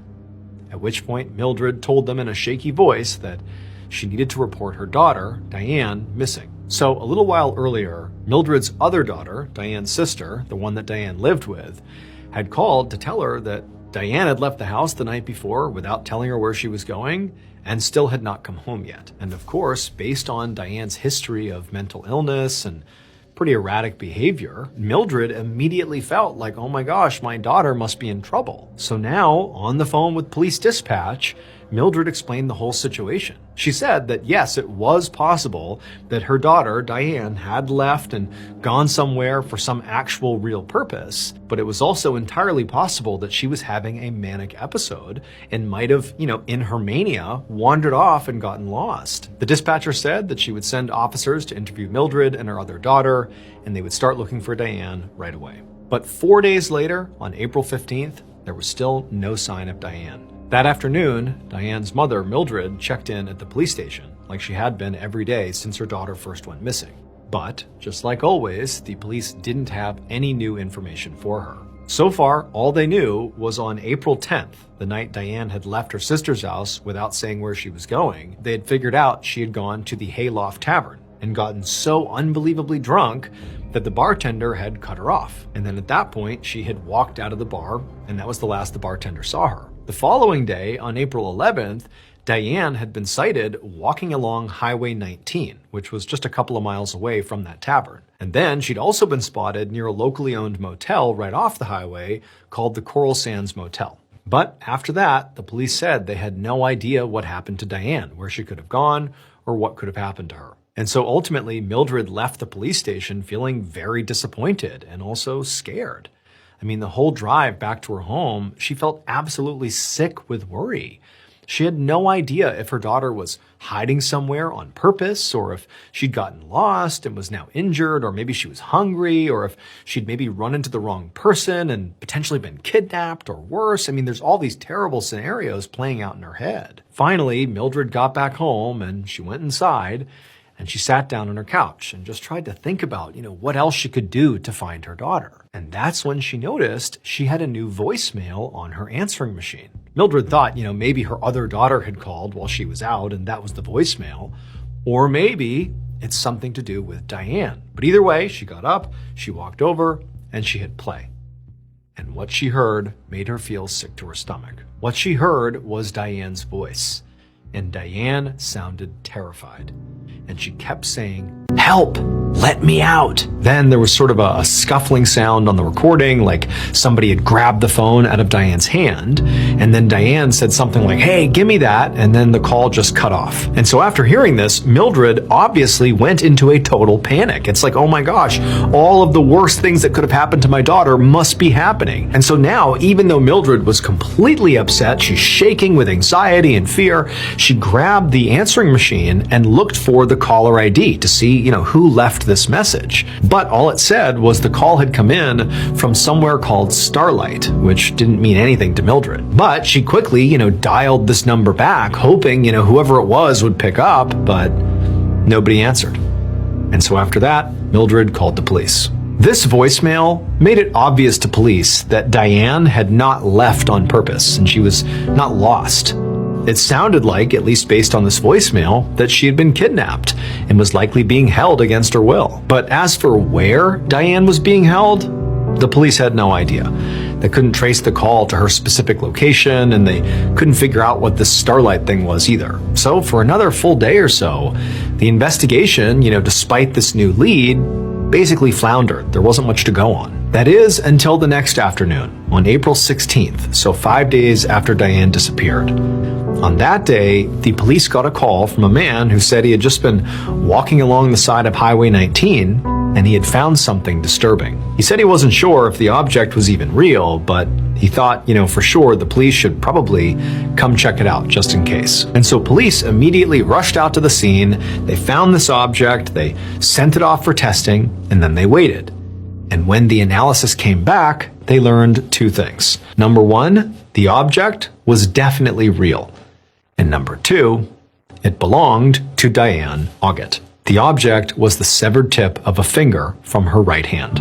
Over the next few years, people kept calling in sightings of Diane Auget to the police in Florida. and the police would look into it, and they would interview more than 100 people.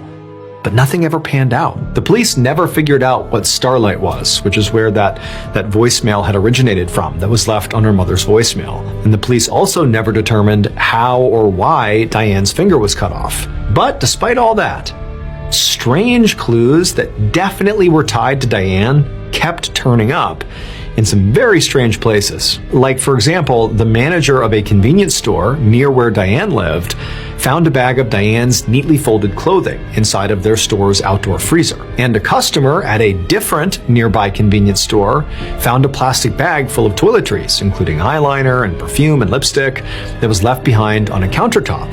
And on it was scrawled the name Diane. But police were never able to figure out who placed the bag or why. And so unfortunately, today, Diane's case remains unsolved. They explained that about 16 hours earlier, a Coast Guard ship had struck their submarine, it punctured the submarine, it sank, and everybody else, minus Joe and his people inside of the torpedo room, had all drowned. And so now the rescue divers were here to rescue Joe and the other people he was with. Now, when Joe and the others heard this news, I mean, this was horrifying, but also they're thinking, wow, had we not sealed that door as fast as we had, we would be dead. Like, we are so lucky to be alive. And so Joe, after hearing this message, he began frantically knocking back a message, basically saying like, well, great, but when are you going to get us out of here? Because we're running out of air. It's getting hard to breathe in here. But the rescue divers could only tell him that they were doing their best and they would get them up as soon as possible. And this was definitely true. I mean, the Coast Guard was genuinely doing everything they could as quickly as they could to save Joe and the others. But the reality was, this was a really difficult problem to solve. You have people that are trapped inside of an air pocket deep underwater. If you open up any section of this air pocket, any section of the submarine, water will rush in so quickly that the pressure alone of that water rushing in would literally kill everybody inside. So that wasn't an option. You also have the fact that, as Joe said, they're running out of air. You have this compressed timeline to figure it out. And so really what it leaves you with is, okay, you need to basically quickly lift up the submarine, keeping everybody inside of it, and raise it to the surface. But this is in 1927. This is like a complicated thing to do with modern day technology, let alone 100 years ago. But that was sort of like their best chance, is bring in multiple ships with all these different strange lifts and somehow scoop the submarine and raise it to the surface before everybody inside suffocated. But the problem was, when they actually began organizing all these ships to try to lift up the submarine, there was this huge storm on the surface with really high winds that just battered the area, making it nearly impossible to position the different lifts off these ships. And unfortunately, this storm was going to be raging for days. And so while this catastrophe was playing off the coast of Massachusetts, about 100 miles away in Providence, Rhode Island, Joe's older sister, Florence, opened up a newspaper and read yet another article about the sunken submarine, where she knew her brother was trapped. For the last couple of days, Florence had been absolutely glued to her radio and the newspaper, desperate to hear or read some good news. But every article and every news segment, they said the same thing. The 6 men who were trapped inside the sub were definitely still alive. They were communicating with the divers, but the storm on the surface was still just too intense to rescue them. Florence felt so scared for her brother, and not just because the situation itself was objectively dangerous, but also because she remembered the submarine game that she and Joe used to play when they were little. And more specifically, she remembered the very last time they had ever played it. Joe had been about 4 years old, and the two of them had just finished another one of their make-believe missions, and they were supposed to be bringing their imaginary submarine back up to the surface. But then Joe had suddenly dropped his homemade wooden periscope, and he turned to Florence and said something so strange and so haunting for such a young child that Florence had never forgotten it. She had asked him to clarify and explain what he meant, but he had refused. And in fact, after this, he refused to play the submarine game ever again. Now, Florence hadn't thought about this in years, but now that she's seeing what's happening with her brother, it was all she could think about. A couple of days later, on December 22nd, so 5 days after the submarine had sunk, Florence received word that her brother Joe and all the other sailors in the torpedo room had died while waiting to be rescued. And Florence was totally grief-stricken. I mean, this was her baby brother who's just died in this horrible way. But also, strangely, for like the first time in her life, she felt like she actually understood what Joe had said all those years earlier when he was 4 years old, when they had played that last game of Submarine. On that day, after dropping his periscope, he had turned to Florence and said, quote, "All hands were lost." This is an expression that's used in the Navy to mean everybody on board died, meaning their make-believe submarine had just sunk and everyone on board had died. And remember, after he said this, Florence tried to get, 4-year-old Joe to explain what he meant, but he wouldn't, and then he refused to play it ever again.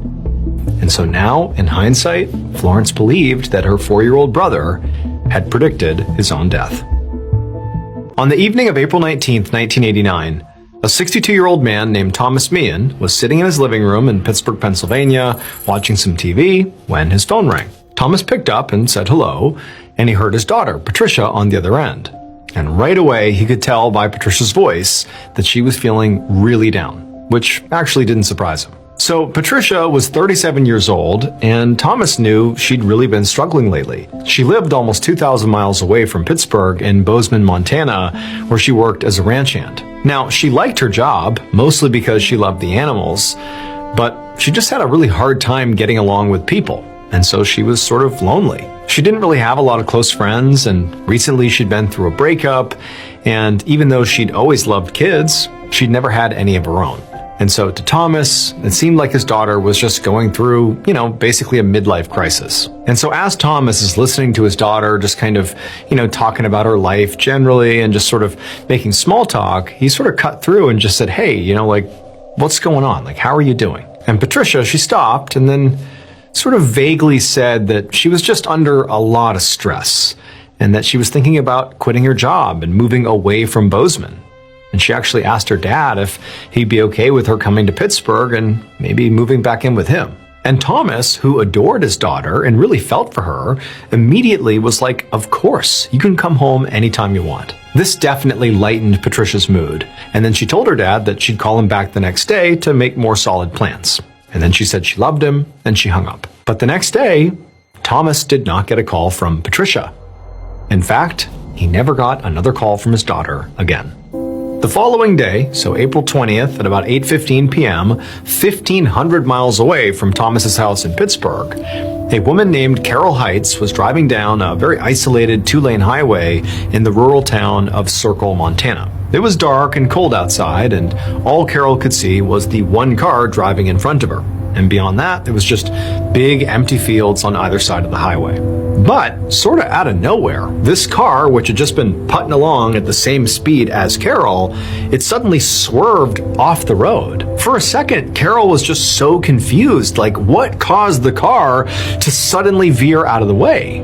But then, a split second later, Carol understood exactly what had happened, because right in front of her was another car driving the wrong way, barreling down on her. And so Carol, she jammed on the brakes and she tried to swerve out of the way, same as this other car had, but she wasn't fast enough, and this other car smashed into her basically head on.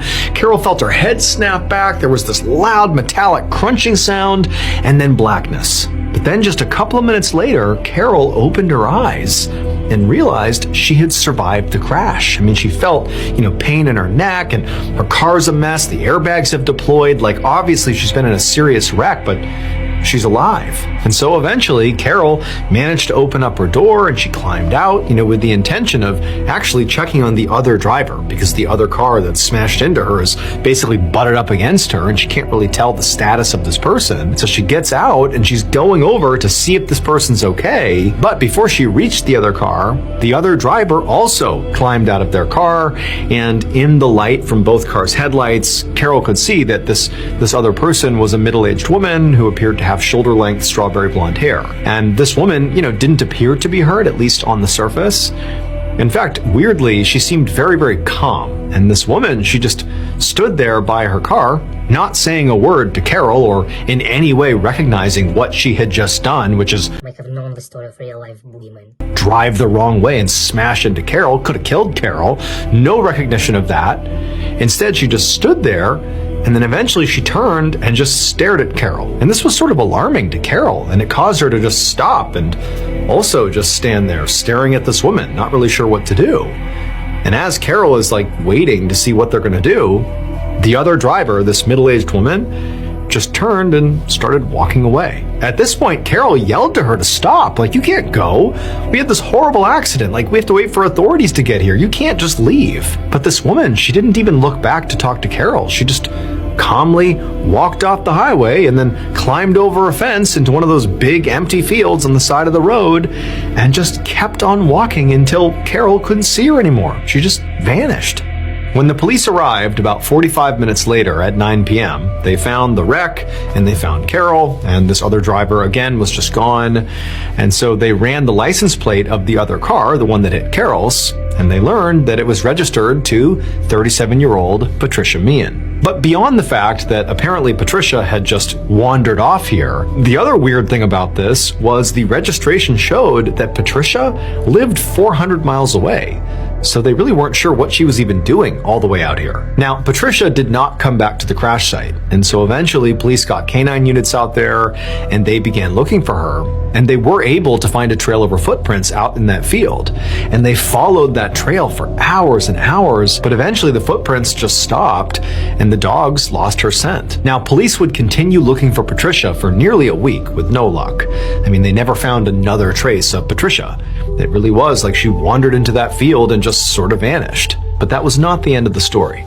Because about 2 weeks later, a totally unrelated police officer was eating at a fast food restaurant in Laverne, Minnesota, which was about 700 miles away from the crash site. Now, even though this officer lived and worked in a completely different state, they'd actually heard about Patricia Meehan's disappearance and seen pictures of her because her case was now national news. So when this officer looked across the restaurant he was in and saw a middle-aged woman with strawberry blonde hair sitting in a booth by herself, silently drinking water and just staring off into space, he immediately recognized her as Patricia. Now, the police officer had no idea if this really was Patricia. He was confident it was, but this just seems so random and so bizarre that she would be here, of all places.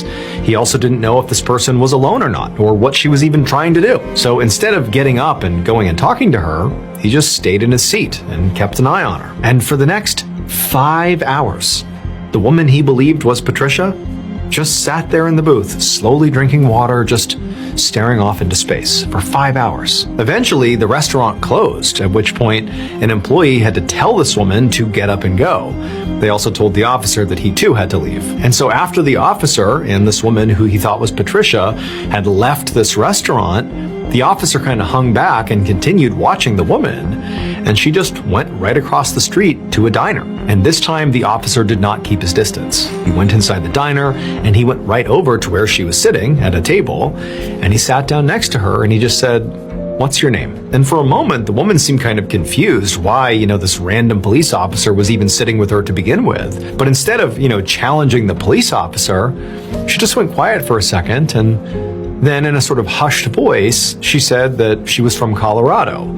But then a moment later, she shook her head and said, "Actually, no, I'm from Israel." And then, before she gave up any more information, like her name or why she was here or anything, she jumped up out of her seat and ran outside. And the police officer was kind of caught off guard by this and was a little bit slow to get up and chase after her. But he ran outside too, and by the time he got out there, she had disappeared. Over the next month or so, the police in charge of Patricia's case received dozens of reports like this from people who believed they saw Patricia at restaurants and truck stops all over America. And the police actually confirmed many of these sightings, meaning they believed that these witnesses really did see Patricia. It was not just some lookalike. And in every case, witnesses reported that this woman, presumably Patricia, refused to speak and was just staring vacantly into space. She didn't seem to know who she was or what she was even doing. But also, in every one of these cases, before anybody could intervene or ask her questions or just help her in some way, Patricia would run off and disappear again. It was like Patricia was a ghost, appearing and disappearing over and over again, all over the country. As of today, there have been over 5,000 reported sightings of Patricia Meehan. But still, we do not know where she is. Her case still today is open and unsolved. I need to tell you guys this ghost story. This story was sent into my email, and if you have any ghost stories, paranormal encounters, or scary stories that you'd like to share, you can send them to the email in my bio. I was completely alone when I heard something whisper my name, and I knew it wasn't human. This happened to me back in 2009. My mom, my sister, and I had just gotten back from a trip to the Philippines, and it was late when we finally walked into our apartment. It was one of those exhausting travel days where all you want is your own bed, but something felt off the second we stepped inside. My dad and my brother were already home, and they had rearranged some of the furniture while we were gone. They told us it all came from our elderly neighbor next door, who had passed away while we were out of the country. Most of it didn't bother me, except for one thing. A mirror. It wasn't particularly large or ornate, just old. The kind of mirror that had clearly been around for a very long time, but something about it just made my stomach twist the moment I saw it. I couldn't explain it. I just knew I didn't like it. I avoided looking at it whenever I could. If I walked past it, I'd turn my head. Sometimes I'd even drape something over it just so I didn't have to see my reflection staring back at me. Being near it made my skin crawl. It felt like I wasn't alone. A few nights later, everything changed. It was around 2 in the morning when I woke up. I laid there for a minute, staring at the ceiling, trying to fall back asleep, but I couldn't. So I reached over, grabbed a book from my nightstand, and started reading. Some random young adult sci-fi novel. Something about aliens, nothing scary. And then I heard it. A whisper. So soft that I almost missed it. I froze. My eyes still scanning the page, trying to convince myself that maybe I had imagined it. I paused, listened, and nothing. So I kept reading. But then my entire body went numb. It happened so fast. 1 second I was holding my book, and the next I couldn't move. Not my arms, not my legs, not even my head. It was like something had pinned me down, like I was trapped inside of my own body. And that's when the whispering came back. Except this time, it wasn't just one voice. It was dozens, layered, overlapping, surrounding me from every direction. A chorus of whispers, all speaking at once, but somehow saying the same thing. Lila, May. My heart started pounding so hard I could hear it in my ears. At first the voices sounded far away, like they were coming from down a long hallway, but slowly they started getting closer and closer and closer. It felt like the air around me was filling with them, like something was gathering almost, inching towards me in the dark. The way they said it, it didn't sound friendly. It didn't sound curious. It sounded like they were calling me, like they were trying to get my attention, or worse, like they already had it. I tried to move, I tried to scream, but nothing worked. All I could do was lie there, completely frozen, as the whispers closed in around me. Lila May. At one point, it felt like someone was right next to my ear, breathing, whispering, and then, just like that, it stopped. My body released all at once, and I gasped and shot up, my book falling to the floor. I didn't even think. I just ran straight out of my room, crying, barely able to breathe, straight to the living room where my dad was asleep on the couch. I shook him awake, sobbing, trying to get the words out. I heard them. They were calling me. They were going to take me. I kept repeating it over and over. They're going to take me. My mom woke up too and rushed out to see what was happening. I told her everything, the voices, the whispering, how I couldn't move. She listened, but her expression changed in a way that made my stomach drop. She didn't brush it off the way I thought she might. Instead, she said something I'll never forget. If you hear them again, you need to pray. Her voice was calm, but serious. Because they are not your friends. That night, I slept in her bed. Or at least I tried to. I don't think I actually slept at all. Because one thought kept repeating in my head over and over again. My friends, my family, everyone I knew. They only ever called me Lila. Never Lila May. Never my full first name. The whispering didn't stop right away. For the next few nights, I would still hear it. Faint and distant, like it was just out of reach. Eventually, it faded. The nights got quieter. The apartment felt normal again. And that mirror, I stopped thinking about it as much. But even now, years later, every once in a while, I'll hear something. So faint that I can almost convince myself it isn't real. And I've learned not to listen too closely. Because sometimes, I swear, it still says my full name. Like, the level of discomfort that I feel underneath my skin reading about this, it's too much. It's too much. Back in 2025, faculty at Centennial High School received an email regarding weird behavior from a teacher towards one of her students. The email stated that Haley Beck's behavior towards one of her students was just off because she had been seen sitting alone in a car with him, Snapchatting him, buying him gifts, doing his homework for him, treating him significantly different than she treated her other students. And according to a police report, she was not the only one, because rumors had been spreading around 4 months before anyone actually reported it, of two weird teacher-student relationships with the same student. The teachers were identified as 27-year-old Haley Beck and 47-year-old Angela Berlocka, who had been working as a teacher for 25 years. So Angela Berlocka, again a 47-year-old grown woman who had been employed by the school for well over 2 decades, makes the decision that it's all right to get romantically involved with a student, who from my understanding was a sophomore in high school when this all started in the 2023-2024 school year. She ends up recording videos of herself showing all of her regions and doing stuff while saying the student's name. A female student that heard about this also said that Angela's reasoning for involving herself with a high school boy was because, quote, her husband did not satisfy her enough. Those videos, I think we can assume she sends to him because they end up on his phone. His grandmother finds them and she calls authorities, which prompts the investigation into Angela. That opens up the floodgates because once authorities begin digging into the accusations against Angela, they speak to the principal, who then tells them, hey, by the way, there's this other teacher, 27-year-old Haley Beck, and I've received multiple complaints against her in the past from students and staff about her behavior towards the same student. Just thought you should know. And just like that, more and more information keeps coming to the surface, revealing that 27-year-old Haley Beck had also been grooming said student since before he turned 18 years old. Haley Beck was his psychology and sociology teacher when all of this began, and the more that they looked into her, the worse that things got. Investigators discovered over 4,000 messages between Haley and the student, all talking about being intimate, keeping it a secret, and even speaking about payments that she had made to him. The bulk of those 4,000 messages took place between June and August of 2025, by which point the student had turned 18 years old. Regardless, a very clear power imbalance was present. So things between Haley and the student reportedly began by giving him special treatment in class, bumping up his grades, improving his attendance record, and doing most of his homework for him.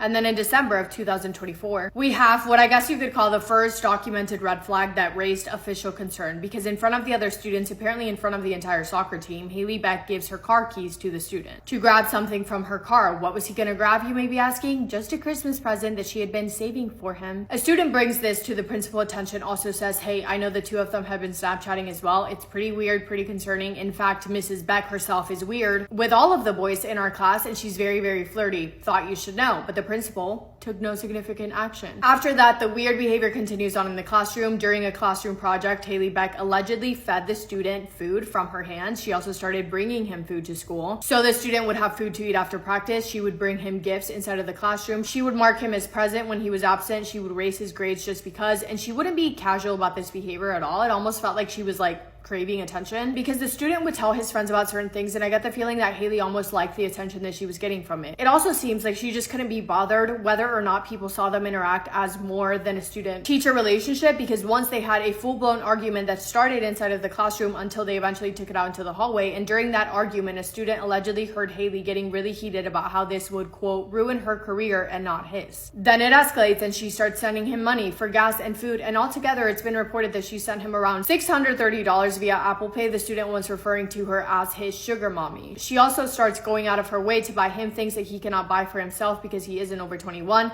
Then Haley starts letting him use her car for whatever he needs it for. At times, she would text him asking if he wanted to buy her food, and then she would just let him use her car to leave and go get food. She would also give him her car to pay for it. She starts giving him rides, driving him around, asking him and his friends from the football team to stay after class to hang out, then inviting them to come over and swim at her apartment, and eventually the two of them begin to fully hang out outside of school grounds. Haley would often text the student to hang out, saying things like, "What are you doing? Let's go get food." If he would say, "No, that's weird that you're asking me to do that, you're my teacher," she would keep asking him, trying to get him to hang out, offering to pay for his food, offering to pay for his friend's food. She wanted to hang out with him all the time. Once he asked her for money and she responded with something along the lines of, quote, "Only if you come over and watch a movie with me," end quote. She would also Snapchat him pictures of herself, and she would allegedly get mad if he did not respond. She would send him pictures and say, "Do you think that this is cute for Instagram?" And he would be like, I literally don't know. Mind you, also, Haley Beck is aware that this student is also involved with the other teacher, 47-year-old Angela, and she doesn't like it because it makes her jealous. In a text exchange between the two of them, she states, quote, "Even though our situation is still not right, at least we are closer in age. I don't like being compared to Mrs. B," end quote. And with that, very important to note that in her own words, she knew that this was wrong, but that didn't stop her. I also read, not sure how true this is, but I read that Haley would send him money every time that he gave her a compliment, $5 per compliment. So one time he gave her 5 compliments, she paid him $25. So as high school students do, they start talking. Rumors start spreading very quickly about Haley Beck and the student. Rumors of them having a romantic physical relationship. Although, please let me make it clear, this was no relationship. This was grooming. Haley Beck is an adult, as is Angela Berlocca, and they knew that they both knew their behavior was wrong and gross, and they didn't care. But allegedly, the student would talk to his friends about how Haley Beck had this weird obsession with him. Then, as we know, allegations surface about Angela Berlocca. The investigation begins, and both her and Haley Beck are placed on leave in August of 2025. Then authorities begin to interview other students, other parents, and other witnesses. They get a search warrant to search Haley Beck's apartment, car, and phone. And what they found is so unsettling. First of all, I guess Haley Beck had the student's name on her phone on Snapchat saved as Sneaky Link. They found messages of Haley Beck offering to do things for him or to him, Haley writing, quote, "God forbid a girl offers her services," unquote. When the student replied that Haley was, quote unquote, funny, she clarified, quote, "But I'm also serious. Just call me if you're feeling crazy," unquote. Messages between the two of them included a discussion to meet up at the student's grandpa's house, and then Haley driving him to school the following morning. Haley asking what they could realistically do at his grandpa's house. The student responding with, quote, "LOL, eat me? I don't know." To which Haley said, quote, "Well, yeah, duh, but like, what about your grandpa?" There were pictures of Haley with red marks on her neck that she had taken to send to him to show him that she had a hickey. On June 30th, 2025, Haley allegedly suggested that they meet up, saying, quote, "Catch me today before my period starts tomorrow," unquote. The student responded saying that they could meet up in a car, to which Haley responded with, quote, "Ugh, it's so sus doing it during the day, but okay, whatever you say," end quote. On another occasion, Haley told the student that even though she was on her time of the month, no worries, because she could still use her mouth. Authorities also found handwritten notes, including a love letter of sorts from Haley to the student. In that, she wrote, quote, "For this relationship being extremely wrong, I feel like we've really made the most out of it," end quote. She talks about times that he would fall asleep on her couch, times that she would go with him to his tattoos, even if the only reason he wanted her there was to bring him food. She also talked about how she will miss him when he goes to college. She writes, quote, "I know there's some random times/days where you decide to hate me, but that's okay because I know at the end of the day we're solid most of the time. Genuinely feel like you're a brother, weird, maybe a cousin or stepbro. Plus, truly never thought I would be in this situation with you, but I'm glad to have someone who I think will be in my life for a while. Even if we don't talk all the time now or even at all when you're in college, I feel like our little bond will always be there," end quote. Another part of it reads, quote, "All of our car hangouts were fun too, for eating plus other stuff, LOL. Or our night adventure in Cali. Like there is truly no other student, I know, so wrong, that I would want to do all of this with. Don't let this all get to your head, but I'm glad I have you in my life. Okay, ew, WTF. I mean, you've been to my parents' house, in their closet, insane. I feel like you've opened up to me about a lot of things. I'm glad that I've been able to be someone you can talk to, even though sometimes my advice or input is unsolicited. I'm happy we can talk about things. You know, you can always reach out if you need anything," end quote.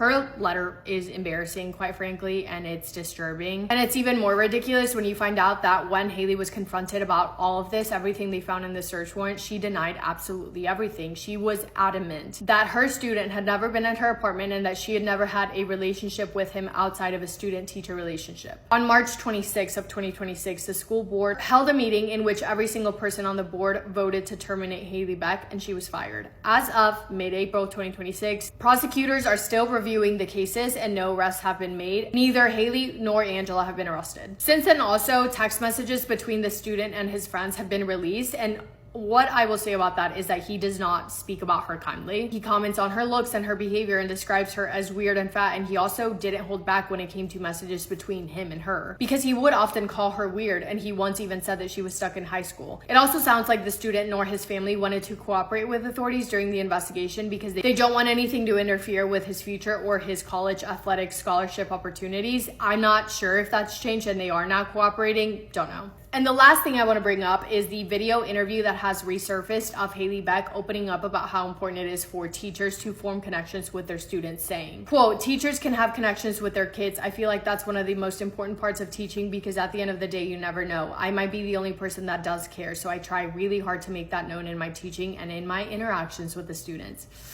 Yeah. Doesn't look good. And as cringy and weird and uncomfortable as all of this is, I feel like when it's a grown woman taking advantage of a young boy, people do sometimes make jokes, but it isn't something to joke about. They were not in a relationship. He was her victim. And also the fact that Haley was so incredibly aware of what she was doing and so incredibly aware that she was wrong. She literally said that to him so many times and did it anyway. Is actually really scary. But that is all I have. This is all over my For You page. Let me know your thoughts on it. And yeah, thank you for spending time with me today. I hope you guys are having the best day. If not, go do something to make it the best day. Make somebody happy, and I will see you in my next video. Massive kiss on the forehead to every single one of you.